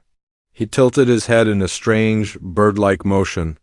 "Oh, but we've only just begun our journey. There's so much more to discuss." I was about to insist when something caught my eye in the rearview mirror, headlights, fast approaching. Relief surged through me. Another car meant safety, meant I wasn't alone out here with whatever he was. But then I noticed the headlights, weaving wildly, moving far too fast, aimed straight for us. "Look out!" I shouted, jerking the wheel hard to the right. The car skidded on the wet pavement, spinning once, twice, before lurching to a stop on the shoulder. The other vehicle tore past, horn blaring. For a moment, I just sat there, hands trembling, gasping for breath, until I remembered my passenger. I turned, expecting, I don't know what, but the seat was empty. No trace he'd ever been there, no water on the seat, no musty smell, nothing. I climbed out of the car on shaking legs scanning up and down the road, but there was no one, just me, my car, and the endless, rain-soaked highway stretching into the darkness. For a long moment, I stood there in the downpour, trying to make sense of what had just happened. Had I imagined it? Some stress-induced hallucination? But deep down, I knew. I knew what I'd seen was real, even if I couldn't explain it. And I knew I'd narrowly escaped something far more dangerous than a simple car accident. I climbed back into my car, locked the doors, and drove. I didn't stop until I reached the next town, where I checked into the first motel I saw. I couldn't face driving through the night again, not with the memory of those black eyes still fresh in my mind. As I lay in bed, wide awake, I couldn't stop thinking about what he'd said about choices, consequences, fate. What if I hadn't stopped? What if I'd driven past like my instincts told me to? Would he have found another ride, or would he still be out there, waiting on that dark stretch of road for the next lonely traveler? I don't pick up hitchhikers anymore. I don't drive at night if I can help it, especially when it's raining. And sometimes when I'm on a long, empty glimpse of something in my rearview mirror, a figure standing roadside, thumb extended, but I don't stop. I don't even slow down. I just grip the wheel tighter and keep going, trying to outrun the memory of that night and the truth it left me with. Sometimes the most dangerous monsters aren't the ones that chase you, they're the ones you invite in. And as I drive, I can't help but wonder, how many others has he ridden with? How many never made it to the end of their journey? And most chilling of all, was I lucky or was I spared? I don't have answers, but I know one thing for certain. If you're ever driving on a dark, rainy night and you see a lone figure on the side of the road, keep going. No matter how bad you feel, no matter how harmless they seem, keep going. Don't look back, because you never know who or what might be looking for a ride, and some passengers, once they're inside, never truly leave. The first time I saw the money change hands, I knew I was in over my head. It wasn't much, just a thick envelope, passed discreetly between two men in suits, but in that moment, standing in the back of the dusty warehouse we were using as a relief center, I realized this disaster wasn't only about helping people. For some, it was about profit. I'd signed up to volunteer after the flood hit our city. It was the worst natural disaster in decades, leaving thousands homeless and desperate for aid. I wanted to do my part, to make a difference. Little did I know I was walking into a web of corruption that would put my life in danger. The first few days were a blur of activity. I worked tirelessly distributing food and supplies, helping people find shelter, doing whatever I could to ease the suffering. The work was exhausting, but it felt meaningful. I believed I was making a real impact. About a week in, I started noticing things that didn't add up: supplies logged as distributed, but never leaving the warehouse. Donations arriving, but never recorded, and always men in expensive suits walking around speaking in hushed tones. At first I tried to ignore it, told myself I was imagining things, that in the chaos of disaster relief, details could slip through the cracks. But the knot in my gut wouldn't go away. Then came the night I stayed late, sorting a new shipment of medical supplies. I thought I was alone until I heard voices from the office in the back, angry whispers that grew louder as I listened. Curiosity got the better of me. I crept closer, careful to keep hidden behind stacks of boxes. Through the cracked door I saw two men. One was John, head of our relief organization, and the other a city official I'd seen on the news. "This isn't enough," the official snapped, waving an envelope. Do you know how many strings I had to pull to get those supplies diverted here? John's face flushed with anger. It's all we can spare right now. You'll get the rest when we sell the next shipment. My blood ran cold. Sell the shipment? These were donations meant for flood victims. How could they be selling them? I must have made a sound because suddenly both men turned toward the door. I ducked down, heart pounding, so loud I was sure they could hear it. Check outside? I heard John say, make sure we were alone. I didn't wait to see if they'd found me. I slipped away as quietly as I could, heading back to where I'd been working. I grabbed my bag and made for the exit, trying to appear casual even as panic clawed at my throat. I made it home that night, but sleep was impossible. My mind spun endlessly over what I'd uncovered. This wasn't petty theft or minor corruption. This was organized, systemic fraud on a massive scale. And if they were willing to steal from disaster victims, what else were they capable of? The next day I returned to work determined to collect proof. I couldn't walk away not when so many were suffering while these men lined their pockets. I began paying sharper attention, making mental notes of irregularities, even snapping discreet photos on my phone. For a week I played the role of the dutiful volunteer while secretly documenting everything I could. I thought I was being careful. But in a place like that, with so much at stake, someone is always watching. Sarah was the first to warn me. She was another volunteer young, and idealistic like me. We'd grown close during long hours on the job. She caught me after our shift, her eyes flicking nervously around. Be careful, she whispered. They're asking questions about you. I think they suspect something. I tried to brush it off to reassure her I was fine, but inside my stomach knotted with fear. That night I decided it was time to go to the authorities. I had enough evidence to trigger an investigation. I never got the chance. The next morning I arrived to find the warehouse swarming with police. For a fleeting moment I felt hope had someone else come forward. Were they finally shutting this down? Then I saw John speaking to the officers, pointing toward me. Two policemen approached, their faces grim. Ma'am, we need you to come with us, one said. We have some questions about missing supplies.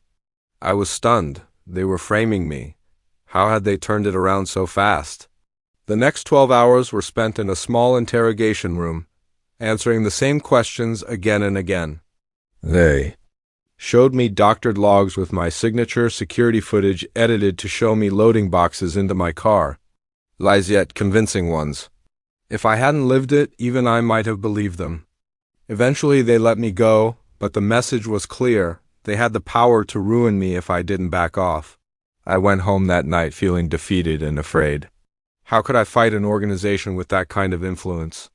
But as I sat in my dark apartment, flinching at every sound, fear began to harden into anger. How dare they? How dare they steal from people who'd lost everything? How dare they turn me into a criminal for trying to do the right thing?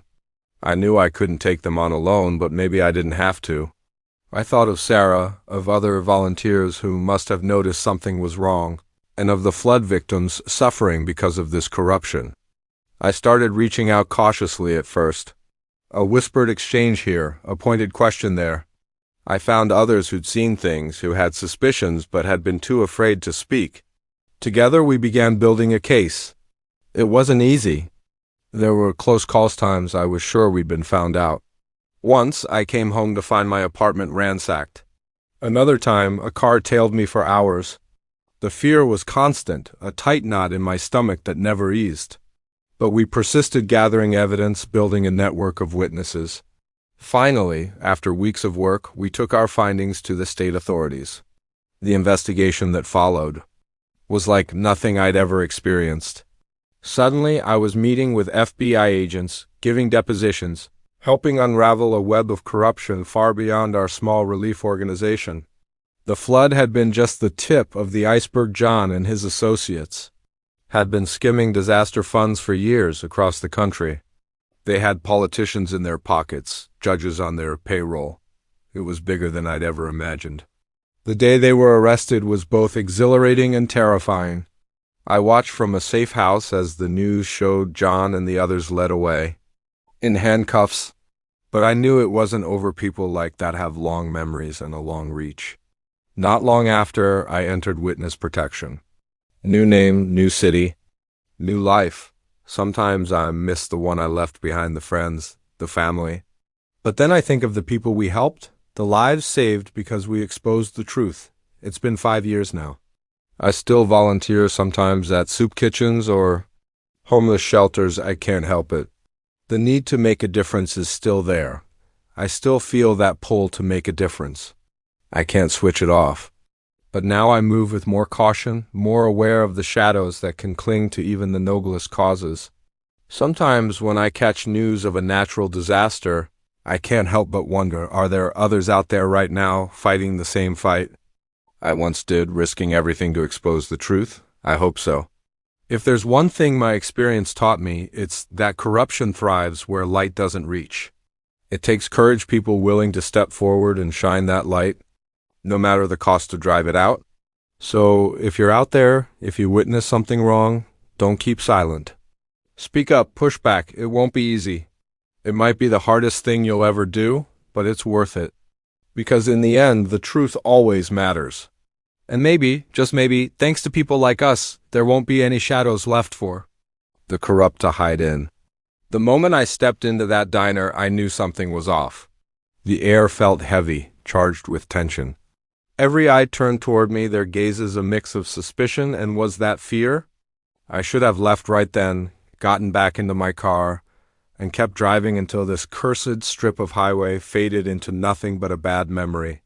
But I was tired, hungry, and nearly out of gas, so I stayed. My first mistake. I'd been driving for hours, pushing through the night toward a new job across the country. The highway had been empty for miles, nothing but darkness broken by the occasional road sign flashing in my headlights. Then I saw a neon glow ahead, like an oasis in the desert. Sally's truck stopped, the sign read, flickering red letters. Promising open 24 hours, I pulled into the gravel lot, my tires crunching in the quiet. Only 2 other vehicles were there, battered pickup and a semi parked off to the side. When I shut off the engine, the silence wrapped around me, broken only by the faint hum of the neon. The bell over the door jingled when I walked in, its cheery note at odds with the tense atmosphere. The place looked frozen in time-cracked vinyl booths, a scratched Formica, for brands that probably didn't exist anymore. A handful of customers sat scattered about. A weathered trucker hunched over his coffee at the counter, a young couple in a booth whispering over untouched plates. Behind the counter stood a waitress.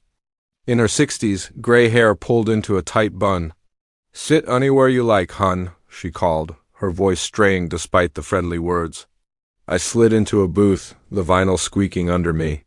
She bustled over with a notepad, and up close I noticed the deep lines of stress on her face, the way her eyes darted nervously around the room.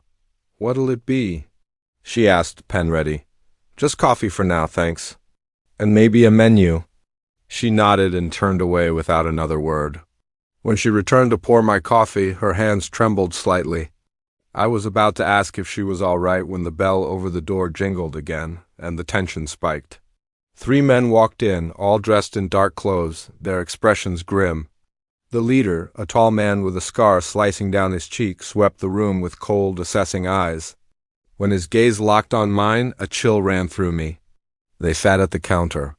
The waitress moved toward them stiffly, almost mechanical. "Evening, Sally," the scarred man said, his voice low and dangerous. "Busy night?" Sally, apparently. Both waitress and owner forced a tight smile. "What can I get you boys?" "Oh, I think you know what we want," he said, leaning in. "It's the 1st of the month, after all." I couldn't catch her reply, but I saw her nod and vanish into the back. The 3 men turned to the rest of us, their eyes sharp and predatory. "Evening, folks," the scarred man called out. "Don't mind us just taking care of a little business." The young couple shrank closer together. The trucker hunched over as if trying to disappear. I kept my eyes on the menu, my mind racing. What had I stumbled into? Sally returned a moment later with a small envelope. She handed it to the scarred man, who tore it open and counted the contents. His expression darkened. "This isn't enough, Sally," he growled. "We had an agreement." "Business has been slow," she murmured. She replied, her voice barely more than a whisper. "Please, I just need more time." The scarred man rose, suddenly towering over Sally. "We've given you plenty of time. Maybe it's time we send a stronger message." One of his companions got up and walked toward the kitchen. A sharp crash of breaking glass followed, then Sally's cry of distress. Something inside me snapped. Maybe it was the exhaustion from hours on the road, the heavy tension in the room, or simply a lifetime of watching bullies get away with this sort of thing. Whatever the reason, I was on my feet before I had the chance to think twice. "Hey," I called out, my voice sounding braver than I felt. "Leave her alone." The diner fell into silence. The scarred man turned toward me, eyes narrowing. Well, he said, his tone dangerously soft. "Looks like we've got ourselves a hero." He stepped closer, and I fought the urge to step back. "This doesn't concern you, stranger. Sit down and mind your own business." I swallowed. Hard, my mouth dry. "You're terrorizing these people. That makes it my business." He laughed, a sharp, humorless sound. "You have no idea what you're walking into, do you?" Before I could answer, the trucker at the counter spoke. "He's right," he said, his voice gravelly. "This has gone on long enough." The scarred man whirled on him. "Stay out of this, old man." But something had shifted. The young couple stood, moving to join me. Even Sally straightened, a spark of defiance in her eyes. The scarred man looked around, realizing he was suddenly outnumbered. His companions shifted uneasily. "You're making a big mistake," he snarled. "All of you. We'll be back and you'll regret it." With that, they stormed out, the bell above the door jangling angrily as it slammed shut behind them. For a long moment, no one moved. Then Sally broke down, tears spilling as the tension shattered. The trucker went to comfort her, while the young couple leaned against each other in relief. "Thank you," Sally said, wiping her eyes. "You don't know what you've done." Over the next hour, fueled by fresh coffee and slices of Sally's homemade pie, I learned the truth. The three men were part of a local gang that had been extorting businesses along this stretch of highway for years. No one had dared stand against them, too afraid of retaliation. "But you showed us we can fight back," said the trucker Bill, clapping me on the shoulder. As the night wore on, more people came into the diner. Word had spread quickly about what had happened. A cautious optimism filled the air, a sense that maybe things could change. By the time I left, the sun was just beginning to peek over the horizon. Sally wouldn't take my money, insisting the meal was on the house. Tom and Sarah, the young couple, pressed their phone numbers into my hand, telling me to call if I ever came through again. As I pulled away, I caught sight of Sally in my rearview mirror, waving goodbye. I waved back, a lump forming in my throat. I never did pass through that town again.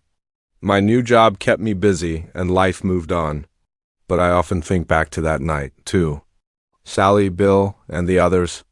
I wonder if they managed to free themselves from the gang's grip. I hope they did. I hope that one moment of courage sparked real change. Because here's the thing about standing up to bullies. Sometimes it takes just one person to be brave, and others will find their courage, too.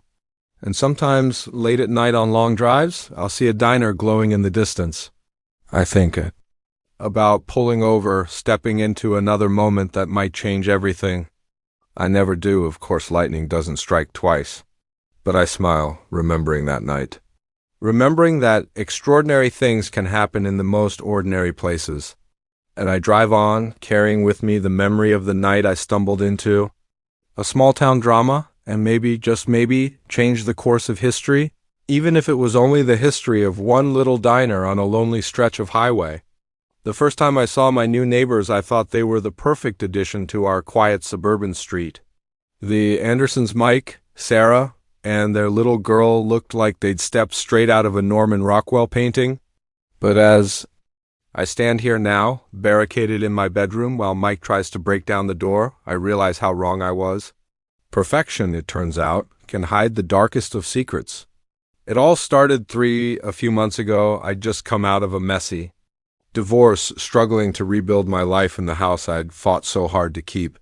On a sunny Saturday morning, a moving truck pulled up next door. From behind my curtains, I watched as the Andersons unloaded their belongings into the home that had sat empty for nearly a year. Mike was tall and attractive, with a friendly smile that crinkled at the corners of his eyes. Sarah was petite and pretty, her blonde hair pulled neatly into a ponytail. And little Emma, no more than 5 or 6, skipped along behind them clutching a stuffed rabbit. I'll admit I felt a twinge of envy. They looked like the family I'd always wanted but never managed to have. Still, I decided to be neighborly. I baked a batch of chocolate chip cookies and walked over to introduce myself. Sarah opened the door, her smile warm and welcoming. "Oh, how thoughtful!" she exclaimed, accepting the cookies. "Mike, Emma, come meet our new neighbor." They gathered at the doorway like the perfect family portrait.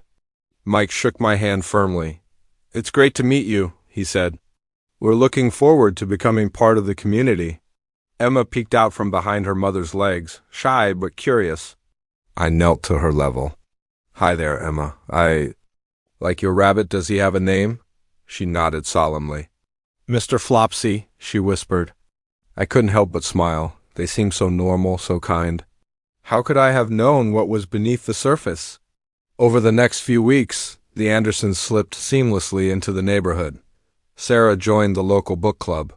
Mike volunteered to coach the Little League team. They even hosted a backyard barbecue for the whole street. Everyone adored them. I found myself spending more and more time with Sarah. She'd invite me over for coffee in the mornings after Mike left for work, and Emma was at school. We'd sit in her immaculate kitchen, gossiping and laughing like old friends. "I'm so glad we moved here," Sarah confided one morning, hands wrapped around a steaming mug. "It's just what we needed after everything." I raised an eyebrow, curious. "Oh, did something happen at your old place?" A shadow crossed her face so quickly I almost missed it. "Oh, you know how it is, sometimes you just need a fresh start." I nodded, choosing not to pry. We all had our secrets. But as the weeks passed, I began noticing small things. At first, they were easy to dismiss, the way Sarah would flinch if Mike moved too quickly, the muffled arguments late at night, how Emma seemed quieter and more withdrawn. I told myself I was imagining it, projecting my own failed marriage onto their perfect image, but the signs kept piling up. One afternoon, I was in my garden when I heard a loud crash from the Andersons' house, followed by Sarah's muffled cry. I froze, trowel in hand, straining to listen. Silence for a moment, then Mike's voice low, too quiet for me to make out the words. Sarah didn't make another sound. That night, I argued with myself for hours. Should I say something?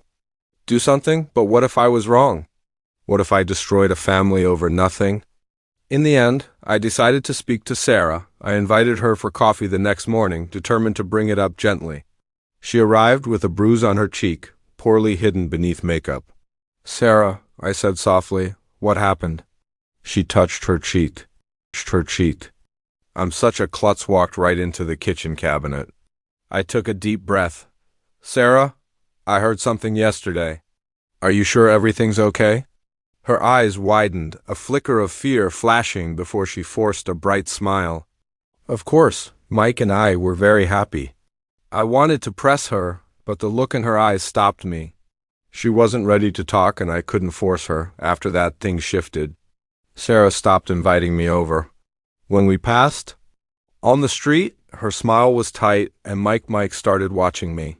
I'd catch him staring from across the street, his eyes cold and calculating. I knew I should do something, call the police, reach out to a domestic violence hotline, anything. But I told myself it wasn't my business, that I could be wrong. Until the night I heard Emma scream, it was past midnight. I'd been struggling to sleep and was sitting by my bedroom window when I heard it, a child's terrified shriek, quickly muffled. Before I even realized it, I was out of my house, pounding on their front door. Mike answered, hair mussed, eyes blazing with barely contained fury. He snarled, "What?" I heard, is Emma okay?" I stammered. His expression shifted instantly, a mask of concern sliding neatly into place. "Emma had a nightmare," he said smoothly. "Everything's fine. Go home." But over his shoulder, I caught sight of Sarah. Her eye was swollen shut, blood trailing from her split lip. Our eyes locked for a brief second, and in hers I saw a desperate, silent plea. "I'm calling the police," I said, my voice trembling. Mike's facade cracked. "You're not calling anyone," he growled, advancing on me. I turned to run, but he was faster. His hand clamped around my arm, yanking me inside. The door slammed behind us. What followed was a waking nightmare. Mike raged, shifting between threats and attempts to convince me I was imagining everything. Sarah huddled in the corner, cradling Emma, both of them shaking. I wrenched free at last and locked myself in the guest bedroom. My hands shook as I fumbled for my phone, silently thanking God I'd slipped it into my robe pocket. The 911 operator's voice was calm, steady. "Help is on the way," she assured me. "Just hold on." But Mike was already at the door pounding. Screaming, the wood began to splinter. And now here I am waiting, praying. The blue and red lights flash outside. I can see them through the window. But will they get here in time? The door bursts open with a final, splintering crack. Mike storms in, eyes wild, a kitchen knife clenched in his fist. Time slows, I see the blade swinging toward me. Sarah's scream echoes from somewhere in the house. Then suddenly, more voices. "Police! Freeze!" Mike's face shifts from rage to confusion. The knife hits the floor with a metallic clatter. Then he's on the ground, officers swarming him. The next few hours blur together, statements taken, Sarah and Emma laid outside, wrapped in blankets, ushered into waiting ambulances. Mike shoved into the back of a police cruiser, his eyes burning into me with cold fury through the window. As dawn breaks, a kind-faced officer approaches. "You did the right thing," she says softly. "You probably saved their lives." But as I watch Sarah and Emma drive away, thinking of the months of abuse I'd suspected but ignored, I don't feel like a hero. I feel like I should have acted sooner. The officer seems to read my thoughts. "Don't blame yourself," she says. "The important thing is, you acted when it mattered most." I nod, but the guilt gnaws at me. As I walk back to my own house, I know nothing will ever be the same. The illusion of suburban peace has been shattered. In the days that follow, I learn more about the Andersons' past, the towns they fled, the trail of suspicion they left behind. I wonder how many other neighbors had seen the signs and turned away. Sarah and Emma never return. I hear they've gone to stay with her sister in another state. I hope they find peace, some way to heal. As for me, I'm left with the knowledge that evil can hide behind the most ordinary of facades, and that sometimes being a good neighbor means risking everything to help. The house next door stands empty now, a silent monument to the secrets it once held. And every night I catch myself listening, wondering about the lives lived behind closed doors all around me. Wondering if I'll have the courage to act if I ever hear another scream in the night. The moment I saw the glint of metal in his hand, I knew I'd made a terrible mistake. This wasn't just another house showing gone wrong. This was a trap, and I had walked straight into it. As his cold eyes locked onto mine, horrifying clarity hit me. I might not make it out of this empty house alive. It had started like any other day in my life as a real estate agent. I'd been in the business over a decade, and while I'd dealt with strange clients and unsettling homes before, nothing could have prepared me for this. The call came just as I was packing up to head home. A man, his voice gravelly, impatient, insisted on seeing a property immediately. It was unusual, yes, but not unheard of. Serious buyers sometimes worked under tight schedules, and in this market, you didn't turn away potential sales. "I understand it's late," he said. "But I'm only in town for the night, and I'm very interested in the property on Elm Street, the old Victorian. I'll make it worth your while." I hesitated, glancing at the darkening sky outside my office window. It was already past 7 p.m., and the house in question sat on the outskirts of town in a rather desolate area. Still, the promise of a hefty commission outweighed my initial hesitation. "All right," I said at last. "I can meet you there in about 30 minutes? Does that work?" "Perfect," he replied, his tone carrying a subtle note I couldn't quite place. "I'll see you then." As I drove toward the property, an uneasy feeling began to take root. The old Victorian on Elm Street had been on the market for months. It was a striking place, but its remote location and the stubborn rumors that it was haunted had kept most buyers away. I'd shown it a handful of times in daylight, but never after dark. I pulled up just as the last streaks of sunlight faded behind the horizon. The Victorian rose before me, its windows dark and hollow like lifeless eyes watching my every move. I suppressed a shiver as I stepped from my car. There was no other vehicle in sight. A glance at my watch told me I was right on time. Maybe. The client was running late. Keys in hand, I waited by the front door. 5 minutes passed, then 10. I was about to give up when a figure emerged from the shadows at the side of the house. Tall, dressed entirely in black, his face was hidden beneath the brim of a hat. "Mr. Johnson?" I called, recalling the name he'd given over the phone. He nodded and stepped closer. "Sorry I'm late. I was just admiring the grounds." Something in his voice had shifted softer now, almost gentle, yet beneath it lurked a tone that set my nerves on edge. I brushed the feeling aside. He was just another client. Just another showing. I forced a smile and turned to unlock the door. "Well, shall we begin the tour?" Inside, the house felt even more oppressive. Our footsteps echoed through the vacant rooms, and shadows flickered across the walls under the sweep of my flashlight. I launched into my usual spiel about the property's features. Trying to keep my voice bright, Mr. Johnson trailed silently behind, showing almost no reaction. His lack of questions or comments was unusual, but I chalked it up to the late hour, and pressed on. It wasn't until we reached the master bedroom upstairs that the mood shifted. Midway through describing the original hardwood floors, I realized he was no longer behind me. I swung the flashlight beam across the room. He stood by the door now. "Closed, Mr. Johnson?" I asked, unable to hide the tremor in my voice. "Is everything all right?" He smiled, a cold, joyless curve that made my blood run cold. "Oh yes, everything's fine," he said. "But I'm afraid there's been a misunderstanding. I'm not here to buy this house." My pulse quickened. I don't understand. Then why are we here?"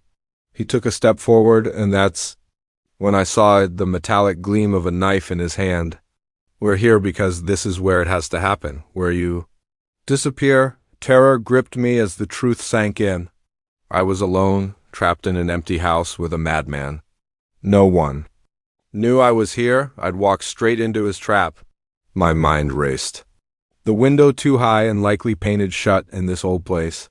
The door, he was blocking it. I began inching backward, eyes locked on the knife. "Please," I stammered. "You don't have to do this." "I won't tell anyone, just let me go."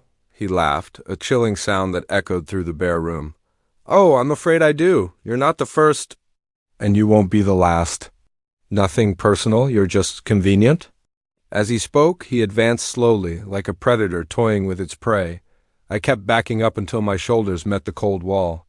I was cornered, and in that instant, staring into the eyes of a killer, my life didn't flash before me as the cliches claim. Instead, my mind filled with regrets, ignoring my instincts, coming here alone at night, letting the lure of a sale blind me to every warning sign. But under the fear, a spark of defiance flared. I wasn't ready to die. Not here. Not like this. As he raised the knife, time seemed to slow. I saw an opening and took it. I lunged, my shoulder slamming into his chest. He staggered, startled. The knife clattered to the floor. I shoved past him, yanked open the door, and bolted. Down the stairs I flew, my footsteps pounding, breath ragged as panic drove me forward. I could hear him close behind me, his footsteps heavy, his breath ragged. I reached the front door and fumbled with the lock, panic making my fingers clumsy.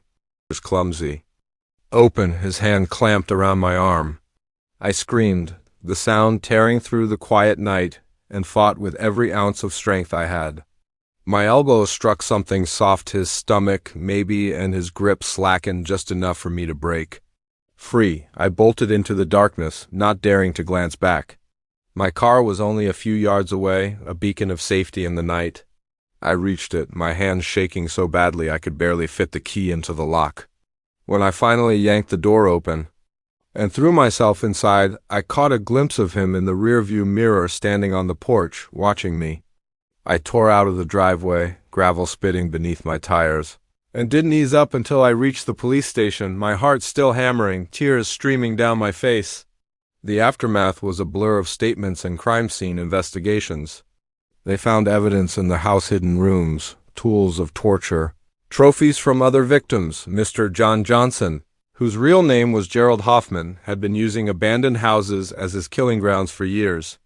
He preyed on real estate agents, luring them to remote properties and murdering them.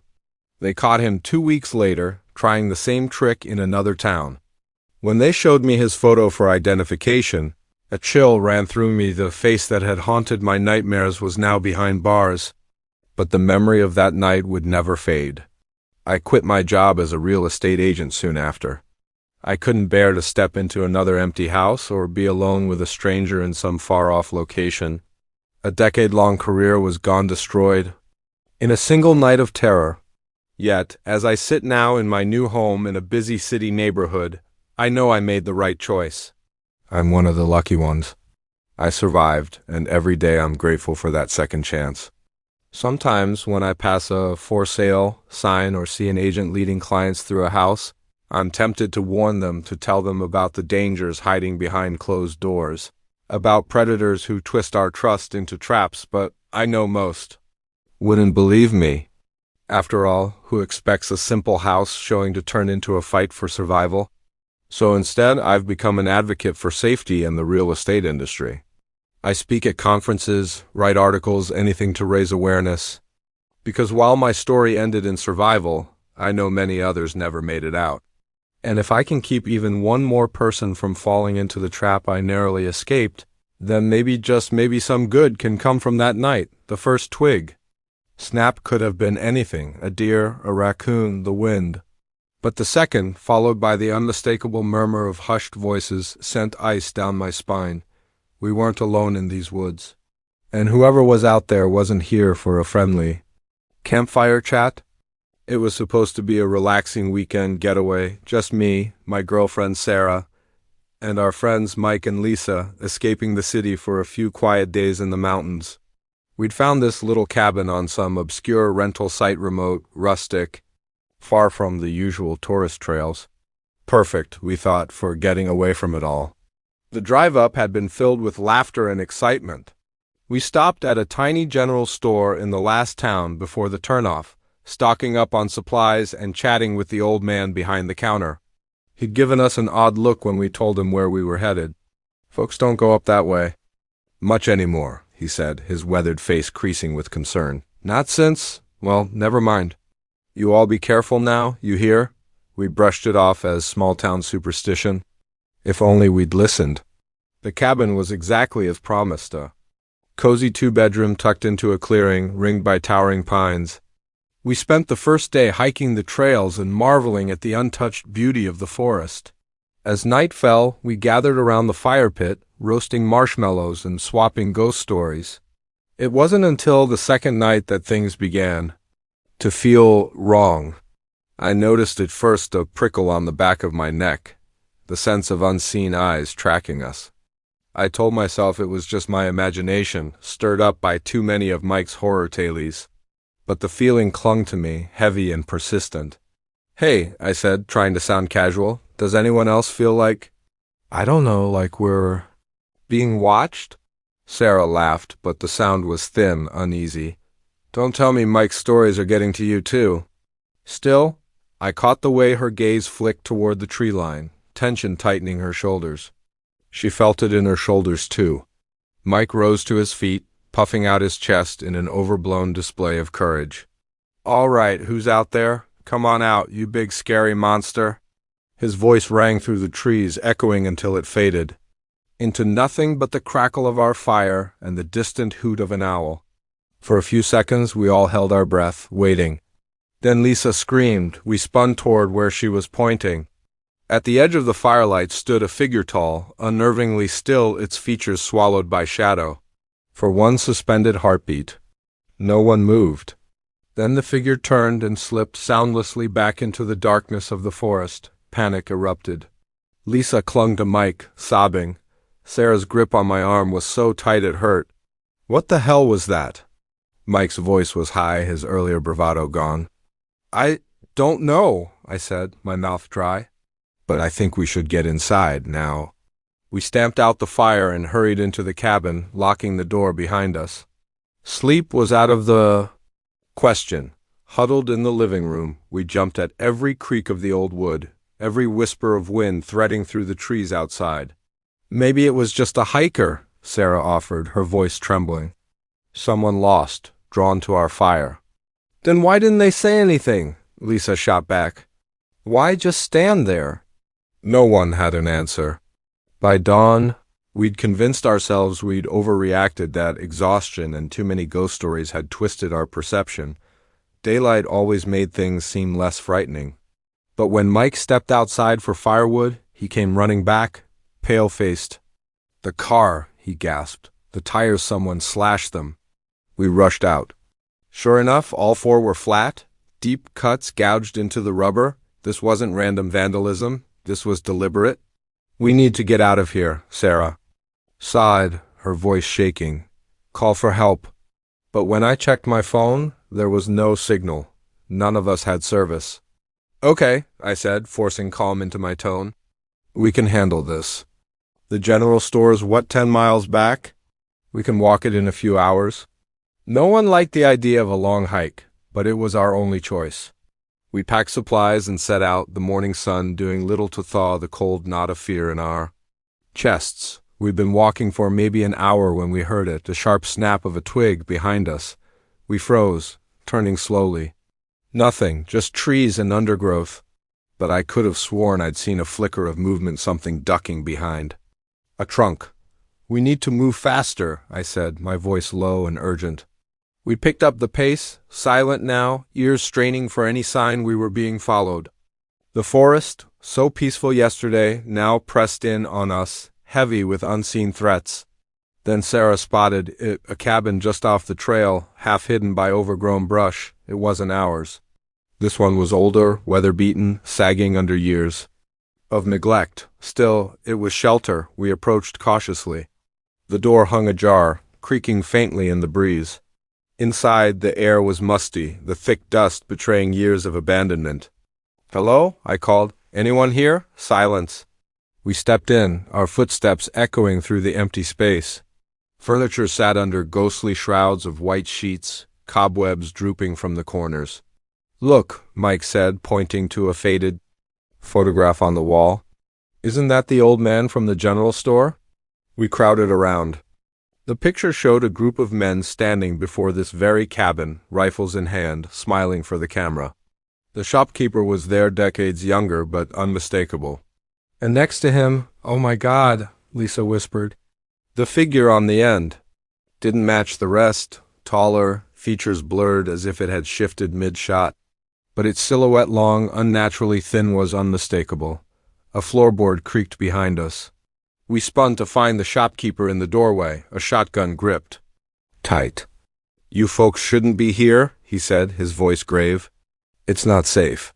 For a moment, no one spoke, then questions tumbled over each other. Who had been following us? What was in that photo? What was happening? The old man sighed, the weight of his years heavy in his eyes. It's a long story, he said quietly, and you're not going to like it. He began to speak about the town's dark history. The old man spoke of the cult that had once lived deep in these woods, performing dark rituals and sacrificing outsiders to their twisted god. He told us how the townspeople had finally united to drive them out, burning their compounds and killing any cultist they could find. But their leader, the old man's eyes grew distant, clouded with memory. He was something else, he said quietly. Not quite human anymore, if he ever was. We couldn't kill him, no matter what we tried. So we trapped him, bound him, to these woods with blood and magic. He motioned toward the faded photograph, taken the day after they thought it was over. But every few years someone comes up here, someone who doesn't know the history, and he hunts them, torments them, tries to use their fear and pain to break free of his binding. We listened in horrified silence. It sounded insane, impossible. But after what we had seen, could we really dismiss it? So, what do we do? I asked, my voice hoarse. The old man's expression hardened. We get you out of these woods, and then we make sure no one else ever comes up here again. What followed was the most terrifying trek of my life. Every shadow seemed to shift, every sound a possible threat. The old man behind the counter. He'd given us an odd look when we told him where we were headed. Folks don't go up that way much anymore, he said, his weathered face creasing with concern. Not since, well, never mind. You all be. Careful now, you hear? We'd brushed it off as small-town superstition, if only we'd listened. The cabin was exactly as promised, a cozy two-bedroom tucked into a clearing ringed by towering pines. We spent the first day hiking the trails and marveling at the untouched beauty of the forest. As night fell, we gathered around the fire pit, roasting marshmallows and swapping ghost stories. It wasn't until the second night that things began to feel wrong. I noticed at first a prickle on the back of my neck, the sense of unseen eyes tracking us. I told myself it was just my imagination, stirred up by too many of Mike's horror tales. But the feeling clung to me, heavy and persistent. Hey, I said, trying to sound casual, does anyone else feel like, I don't know, like we're being watched? Sarah laughed, but the sound was thin, uneasy. Don't tell me Mike's stories are getting to you too. Still, I caught the way her gaze flicked toward the tree line, tension tightening her shoulders. She felt it in her shoulders too. Mike rose to his feet, puffing out his chest in an overblown display of courage. All right, who's out there? Come on out, you big scary monster. His voice rang through the trees, echoing until it faded into nothing but the crackle of our fire and the distant hoot of an owl. For a few seconds, we all held our breath, waiting. Then Lisa screamed. We spun toward where she was pointing. At the edge of the firelight stood a figure tall, unnervingly still, its features swallowed by shadow. For one suspended heartbeat. No one moved. Then the figure turned and slipped soundlessly back into the darkness of the forest. Panic erupted. Lisa clung to Mike, sobbing. Sarah's grip on my arm was so tight it hurt. What the hell was that? Mike's voice was high, his earlier bravado gone. I don't know, I said, my mouth dry. But I think we should get inside, now. We stamped out the fire and hurried into the cabin, locking the door behind us. Sleep was out of the question. Huddled in the living room, we jumped at every creak of the old wood, every whisper of wind threading through the trees outside. Maybe it was just a hiker, Sarah offered, her voice trembling. Someone lost, drawn to our fire. Then why didn't they say anything? Lisa shot back. Why just stand there? No one had an answer. By dawn, we'd convinced ourselves we'd overreacted, that exhaustion and too many ghost stories had twisted our perception. Daylight always made things seem less frightening. But when Mike stepped outside for firewood, he came running back, pale-faced. The car? He gasped. The tires, someone slashed them. We rushed out. Sure enough, all four were flat, deep cuts gouged into the rubber. This wasn't random vandalism. This was deliberate. We need to get out of here, Sarah sighed, her voice shaking. Call for help. But when I checked my phone, there was no signal. None of us had service. Okay, I said, forcing calm into my tone. We can handle this. The general store's what, 10 miles back? We can walk it in a few hours. No one liked the idea of a long hike, but it was our only choice. We packed supplies and set out, the morning sun doing little to thaw the cold knot of fear in our chests. We'd been walking for maybe an hour when we heard it, the sharp snap of a twig behind us. We froze, turning slowly. Nothing, just trees and undergrowth. But I could have sworn I'd seen a flicker of movement, something ducking behind. A trunk. We need to move faster, I said, my voice low and urgent. We picked up the pace, silent now, ears straining for any sign we were being followed. The forest, so peaceful yesterday, now pressed in on us, heavy with unseen threats. Then Sarah spotted it, a cabin just off the trail, half hidden by overgrown brush. It wasn't ours. This one was older, weather-beaten, sagging under years of neglect. Still, it was shelter. We approached cautiously. The door hung ajar, creaking faintly in the breeze. Inside, the air was musty, the thick dust betraying years of abandonment.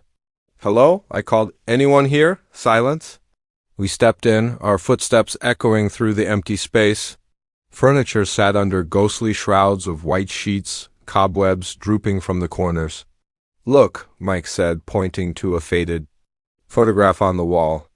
"Isn't that the old man from the general store?" We crowded around.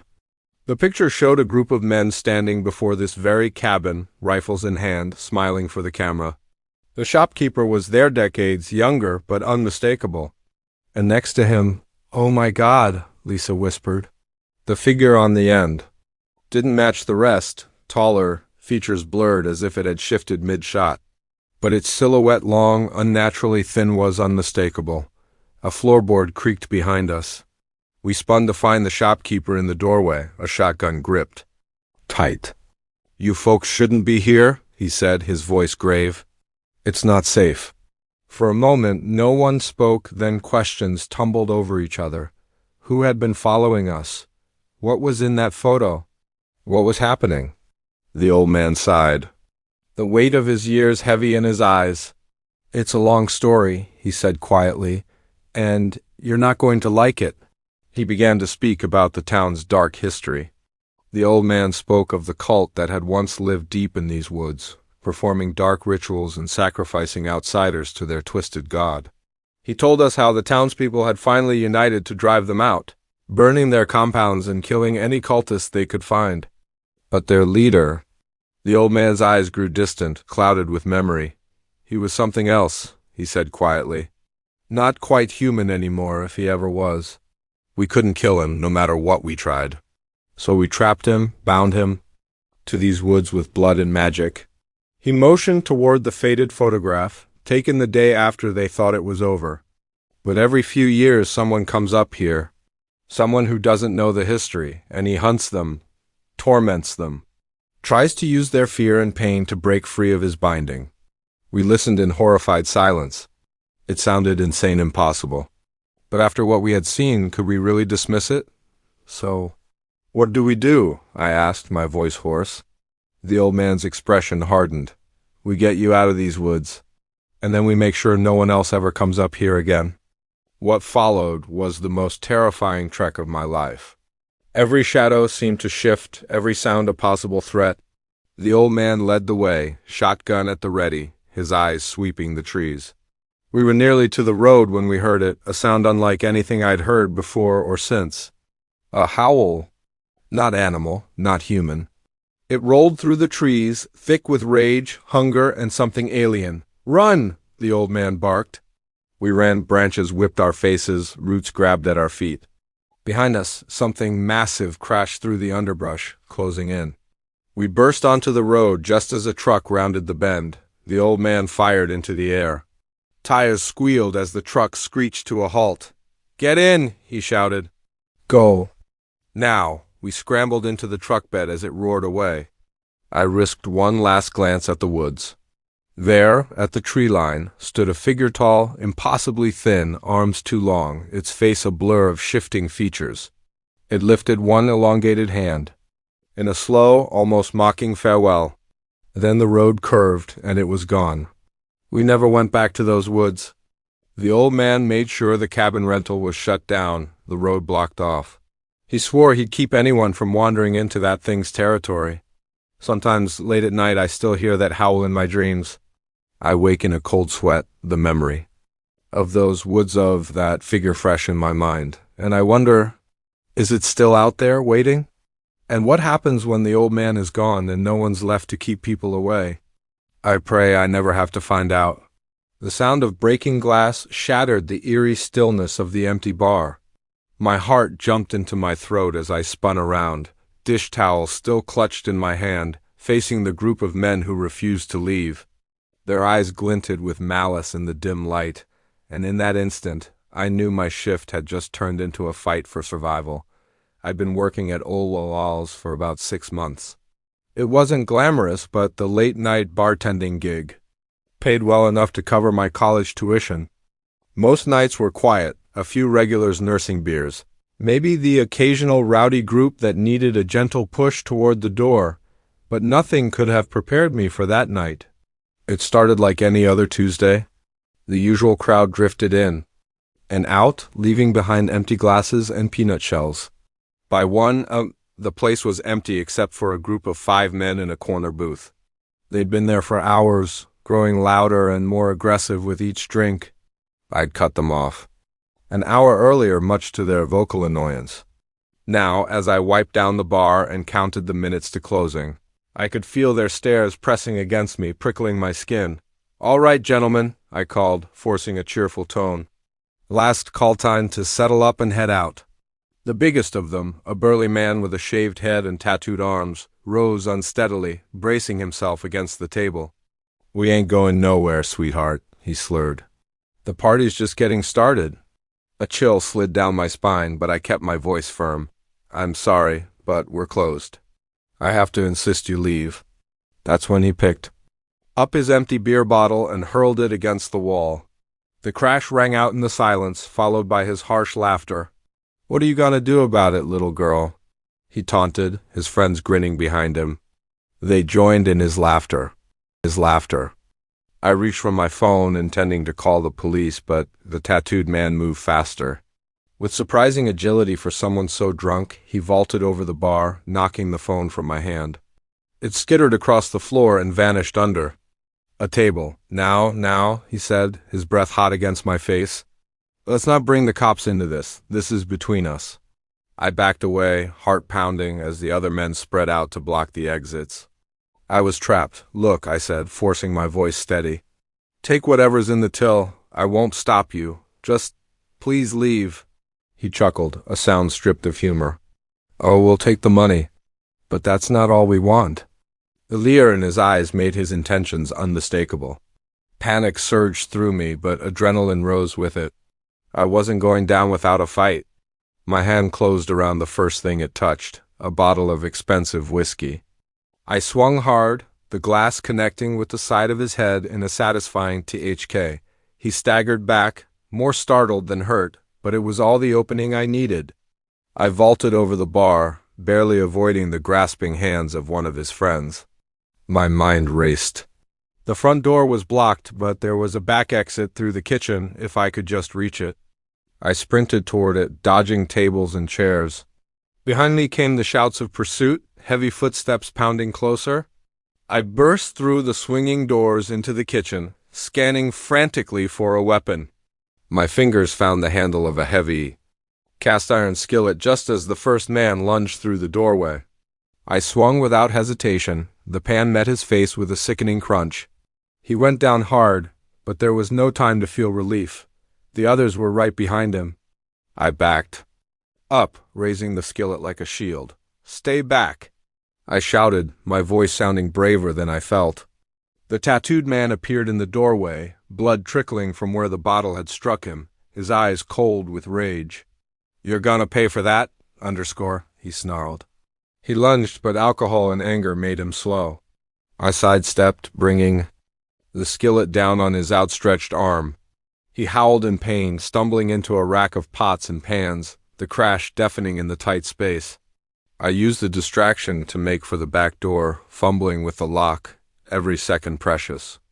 At last, the bolt slid free, but a hand yanked my hair, jerking me backward. I cried out, spun around to face another man, his breath thick with alcohol as he leered at me. "Where do you think you're going?" he sneered. "Something in me snapped. All the fear, all the rage, sharpened into a white-hot fury. I drove my knee into his groin. As he doubled over, I slammed the skillet into his head. He collapsed, unmoving. The back door burst open, cool night air rushing in. For a heartbeat, I thought I was free. Until 2 more men stepped inside, blocking my path. Outnumbered, cornered, I still refused to yield. I brandished the skillet, eyes darting between the newcomers and the tattooed man struggling to his feet. "I don't want to hurt anyone else," I said, my voice trembling. "Just let me go." The tattooed man laughed, a harsh, grating sound. "Oh, you've done it now, girl. We were just gonna have some fun. But now? Now we're gonna teach you a lesson you'll never forget." They closed in, forming a half circle around me. I backed into the cold metal of the industrial fridge.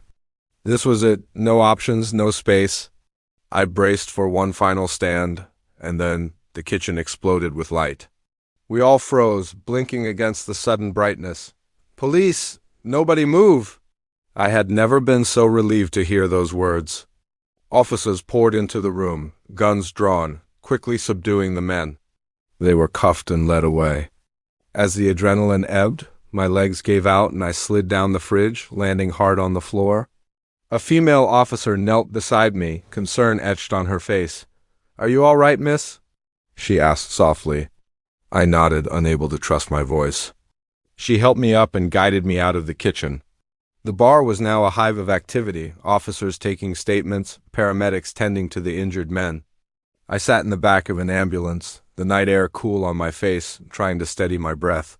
With a shock blanket draped over my shoulders, the weight of what had happened finally began to settle in.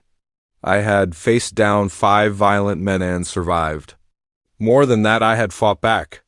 The weeks that followed were a haze of police statements and court appearances. The men were charged with attempted assault, among other offenses, and their records revealed a pattern of similar attacks. By standing up to them, I had likely spared others from becoming victims.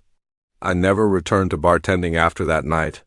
The owner of O'Malley's understood, even offering to help me find a day job, but the experience had reshaped me in ways I was only beginning to grasp. I signed up for self-defense classes, then expanded into various martial arts. I discovered a strength in myself I'd never known was there. In time, I began teaching other women how to protect themselves, how to find their own inner power. Sometimes, late at night, I still hear the shattering of that bottle against the wall, still feel the fear of being cornered and outnumbered. But those memories no longer paralyze me. Instead, they remind me of what I can do when I'm pushed to my limits. That night in the bar was the worst of my life, but it was also when I uncovered my truest strength. And in a strange way, I'm almost grateful. Now, when I look in the mirror, I don't see a victim. I see a survivor, a fighter. And I know that no matter what life throws my way, I have the strength to meet it head on. The moment I heard the first twig snap, I knew I wasn't alone. The forest, so peaceful just moments earlier, had taken on a sinister edge. As darkness thickened and unfamiliar voices echoed between the trees, a cold realization settled over me. I wasn't just lost. I was being hunted. It was meant to be a simple day hike, something I'd done countless times before in parks all across the country. Wake early, drive to the trailhead, spend the day in nature, and be home in time for dinner. But this time, something went terribly wrong. I had chosen a new trail I'd read about online, one boasting spectacular views and a demanding climb perfect for testing my limits. The first hours were everything I'd hoped for, crisp air laced with pine and wildflowers, a few early hikers offering friendly nods as we passed. But as I climbed higher, the path grew lonelier. By early afternoon, I reached the summit. The view was breathtaking, endless forest, rolling toward the horizon in 1,000 shades of green. I sat on a rocky ledge, eating my packed lunch, feeling invincible. That's when I made my first mistake. Instead of returning the way I'd come, I opted for a different trail down. It appeared gentler on my map, kinder on the knees. I couldn't know then how badly that choice would unravel. At first, the path seemed fine, slightly overgrown, but still marked. Soon, though, the signs became scarce, the way narrowing, vanishing under tangles of brush. More than once I had to double back from dead ends. Unease grew in my gut. I should have reached the bottom by now. The sun sank lower, shadows stretching long across the forest floor. I pulled out my phone to check GPS, but of course no signal. Miles from the nearest tower, panic pricked at me. I was lost, alone, and night was coming fast. I forced a deep breath. I had supplies, water, energy bars, a flashlight. I could last the night if needed. Morning would bring light and a way out. I just had to stay calm. That's when I heard a voice, distant but distinct. "Hello? Is someone there?" Relief surged other hikers. Maybe they were lost too. Together we could find the way back. Hey, I shouted. I'm over here, I'm lost. Silence, then another voice closer. We hear you. Stay where you are, we're coming. My heart pounded, half with hope, half with nerves. The sounds drew nearer, twigs snapping, brush rustling, but something was off. The way they called to each other, it wasn't the panicked tone of lost hikers. It was coordinated, methodical, like a hunt. Ice slid through my veins as the truth hit me. They weren't rescuers. They weren't hikers at all, and I had just given away my position? I didn't wait to see who or what was coming. I ran. Branches lashed at my face as I tore through the forest, the shouts behind me now loud and unrestrained. They weren't even trying to hide their pursuit anymore. Voices echoed through the trees, growing nearer no matter how hard I pushed myself. She went this way. Don't let her reach the river. Spread out. Cut her off. River? What river? I hadn't seen one marked on my map, but right now, the thought of it felt like salvation. If I could reach it, maybe I could follow it downstream and find help. I ran blindly, lungs burning, heart pounding in my ears. The light was fading fast, turning the forest into a twisting maze of shadows. More than once I stumbled, barely, catching myself before hitting the ground. Still, they came, always behind me, always closing in. Just when I thought I couldn't run another step, I heard it, the faint, rushing roar of water, the river. Hope flared in my chest, giving me one final burst of speed. I broke through the tree line and onto a rocky bank. Before me, the river spread wide and fast, its current fierce. Too wide to cross safely, especially now with night falling, but it was my only shot. I stepped toward the edge, ready to plunge in, when a voice rang out, closer than ever. Stop right there, I spun around. A man emerged from the trees, then another, and another. In seconds, I was surrounded by men dressed in dark clothing, and they were armed. Well, one of them said, stepping forward. He seemed older than the rest, his weathered face carved by years outdoors. Looks like we've caught ourselves a lost little lamb. Please, I gasped, still trying to catch my breath. I'm just a hiker. I got lost. I don't want any trouble.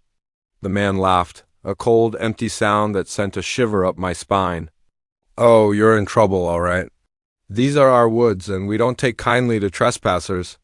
I didn't know, I stammered, my mind racing. I'll leave. Just let me go, and I'll never come back. He shook his head. Slowly, a cruel smile playing at his lips. I'm afraid it's not that simple. We have a tradition here. A way of dealing with folks who wander where they don't belong. The others stepped closer, forming a tight circle. I saw the gleam in their eyes, anticipation, excitement. This was a game to them, and I was the prey. What do you want from me? I asked, hating the tremor in my voice. The leader's smile widened. We're going to give you a sporting chance, a head start, if you will. You run, and we hunt. If you can make it out of these woods by sunrise, you're free to go. If not, he let the sentence dangle, but the meaning was clear. I looked around desperately. The men blocked the way back into the forest, and behind me the river raged, too wide, too swift, too dangerous. You have 1 minute, the leader said, glancing at his watch. I suggest you make it count. For a moment, I stood, frozen, unable to believe this was real. Then survival instinct took over. I bolted, not back into the forest where they'd track me easily, but along the riverbank. If I could find a narrower crossing, maybe even a bridge. Behind me, the leader's voice rang out like a twisted party host. Ready or not, here we come. I ran harder than I'd ever run in my life. The rocky bank was treacherous in the dark, and more than once I nearly tumbled into the churning water. But fear drove me, every sound of pursuit pushing me faster. Time blurred. I had no idea how long I'd been running. Only the thud of my heart and the ragged pull of my breath marked the passing moments. Sometimes I swore I heard them right. Behind me, other times the forest went eerily silent. Then, as I rounded a bend, I saw it, a fallen tree, its trunk forming a makeshift bridge. Slick with moss and river spray, it was risky, but it was all I had. I scrambled onto the log, inching my way across as the river roared beneath, ready to swallow me if I slipped. I was halfway over when the shouts came from the bank. They'd found me. A gunshot cracked the air, splintering the wood near my feet. I froze, then forced myself forward. Another shot, closer this time, meant to scare me into falling. With a final, desperate lunge, I reached the other side. I risked one quick glance back. The men, they were gathered on the opposite bank, their leader glaring at me with a strange mix of fury and reluctant admiration. "This isn't over," he yelled over the river's roar. "These woods stretch for miles. You'll never be out by sunrise." But I was already running again, plunging into the unknown forest on this side of the river. He wasn't wrong. I had no idea where I was or if I was even heading the right way. Still, I had to keep moving. The rest of the night blurred into fear and exhaustion. I ran until my legs gave out, then walked, then crawled. Every sound made my heart leap, certain they had somehow crossed and were hunting me again. When the sky began to pale with the first hint of dawn, I finally broke through the tree line. Ahead stretched an empty road, bathed in the cold light of early morning. Relief welled up so suddenly I almost cried. A car appeared in the distance. I waved, frantically, probably looking half-crazed. The vehicle slowed, then stopped. An elderly man leaned out, concern etched deep into his features. "Are you all right, miss?" he asked. I opened my mouth to answer, but no words came. How could I possibly explain what I had just survived? In the end, I only shook my head. "Let's get you to a hospital," he said gently, pushing open the passenger door. As we drove away, I watched the forest shrink in the side mirror. Somewhere in those trees, a group of men was likely realizing their prey had slipped away. I shivered, thinking of how many others hadn't been as lucky. I never hiked alone again after that night. But sometimes when I see a trail disappearing into dense woodland, I think of those men and wonder if they're still out there, waiting for the next unsuspecting hiker to wander into their twisted game. The moment I caught the glint in the old woman's eyes as she locked the bedroom door, I knew we'd made a terrible mistake. This wasn't just a quaint bed and breakfast run by an eccentric couple. It was a trap, and we had walked straight into it. It had all started as a spontaneous weekend getaway. My girlfriend Lisa and I, a year into our relationship, decided to mark our anniversary with a trip to the countryside. We wanted something far from the usual tourist bustle. When we stumbled across an ad for a charming bed and breakfast tucked into the rolling hills of a remote valley, it seemed perfect. The place, called Willow Creek Inn, had a website filled with photos of a Victorian-style home surrounded by lush gardens. The prices were surprisingly modest, and the handful of reviews were glowing. Without a second thought, we booked. The drive was stunning. We left the city behind, trading skyscrapers for farmland, then dense forest, winding ever deeper into the valley. Yet I couldn't shake a creeping sense of isolation. We hadn't passed another car in over an hour, and our phones had lost signal miles ago. "Are you sure this is the right way?" Lisa asked, squinting at the handwritten directions we'd printed. I nodded, though doubt gnawed at me. The site said it was remote, part of the charm, right? Just as we were debating turning back, we rounded a bend, and there it was. Willow Creek Inn looked exactly like the photos, a grand old house with a wide porch, draped in the shadows of sweeping willows. It felt like stepping back in time. An elderly couple emerged as we pulled up. They introduced themselves as George and Martha, the owners, the very image of small-town hospitality, all warm smiles and folksy charm. "We're so glad you found us," Martha said, her eyes crinkling. "We don't get many visitors these days." Before I could object, George, surprisingly spry, grabbed our bags. "Let's get you two lovebirds settled," he said with a wink. Inside, the inn felt more like a museum than a home. Antique furniture, faded photographs, even an old gramophone in the corner. Fascinating, yet unsettling, as if frozen in another era. Our room was on the second floor at the far end of a long hallway. George set down our luggage while Martha fussed with the curtains, chattering about the house's history. "This room has a special story," she said, her voice softening to reverence. "Many happy couples have stayed here. Some even say it's blessed with love." Lisa and I exchanged a bemused glance. It was over the top, but part of the experience. Dinner will be at 7, George announced. We all eat together here, like family. With that, they left us to unpack. As soon as the door shut, Lisa flopped onto the bed with a giggle. Okay, this place is weird, she said. But kind of adorable, right? I nodded, though a faint unease clung to me. Yeah? Charming. We freshened up and headed downstairs for dinner. The dining room matched the ornate style of the rest of the house, with a long table set for 4. George and Martha joined us, serving a hearty pot roast with vegetables. Conversation flowed easily enough, mostly the couple sharing tales about the area and former guests, but there was something rehearsed about their delivery, as if they were reading lines from memory. So, how long have you been running this place? I asked during a lull. Martha and George exchanged a quick glance. Oh, goodness, Martha laughed. It feels like forever, doesn't it, dear? George nodded.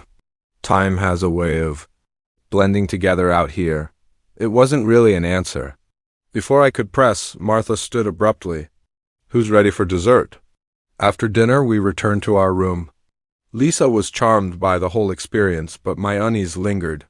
Don't you think they're a little odd? I asked as we got ready for bed. Lisa shrugged. They're old, and they live in the middle of nowhere.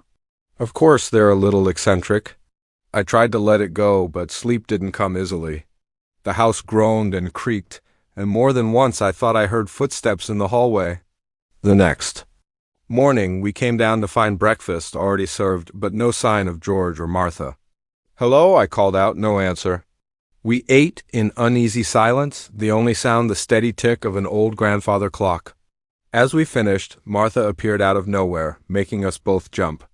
I hope you slept well, she said, that fixed smile on her face. George is tending the grounds.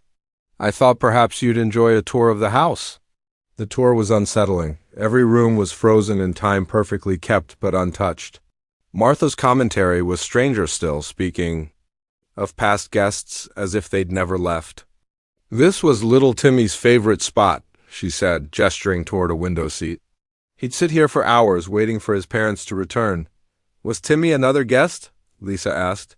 Martha's smile faltered briefly. Oh, yes, from long ago, such a dear boy. As we moved through the house, I noticed something else. There were no modern amenities. No TV, no radio, not even a telephone. We ended the tour back in the entrance hall, where George was waiting. Beautiful day for a walk, he announced. Why don't you explore the grounds? But be sure to stay on the paths, it's easy to get lost out there. The warning in his tone was unmistakable. Outside, Lisa and I finally spoke in private. Okay, you're right, she admitted. This place is weird. Maybe we should leave early. I nodded, relieved. Let's pack after lunch. We'll make up some excuse about work. But when we returned, unsettling became terrifying. Our room had been tidied, our bags unpacked, clothes tucked neatly into antique dressers, and the car keys I knew I'd left on the bedside table were gone. George? Martha? I called, trying to hide the panic in my voice. We seem to have misplaced our keys. Martha appeared in the doorway, her smile serene. Oh dear, how careless. But not to worry, you don't need to leave. You're home now. The way she said it made my skin crawl. Lisa squeezed my hand tightly. That's very kind, I said, forcing a smile, but we really do need to get back to work, you know? Martha's smile never wavered, but her eyes turned cold. I'm afraid that's not possible. You see, once you check into Willow Creek Inn, you don't check out. It happened so fast George appeared behind her, holding an old-fashioned syringe. Lisa screamed as Martha locked the door. I fought to protect her, but whatever was in that syringe acted quickly. My vision blurred, my limbs turned to lead. Don't fight it, dear, Martha's voice cooed. You'll be so happy here. Just like all the others. The last thing I saw before darkness swallowed me was the glint in her. Her eyes held no warmth, none of the gentle sparkle you'd expect from a kindly old woman. Instead, they burned with the cold, ravenous focus of a predator that had just cornered its prey. I've lost track of how long we've been trapped here, days, maybe weeks. Time doesn't move normally in this place. Lisa and I are never allowed to be alone together. They keep us sedated, docile. Now and then, I glimpse the others' vacant-eyed figures in outdated clothing drifting through the halls like restless phantoms. I fight to hold on to my memories, to my sense of self, but the struggle grows harder each day. The drugs. The constant, too-wide smiles from George and Martha. The unchanging cycle of meals, tours, and hours in the parlor, it's all eroding my will. Still, I haven't surrendered, not yet. I'm writing this now, hiding it where they never think to look inside the ancient gramophone in the corner of our room. If you're reading this, you found your way to Willow Creek Inn, and if that's the case, God help you. Remember, the smiles are a mask, the kindness a trap, and whatever you do, never eat the food, never drink the tea, resist for as long as you can.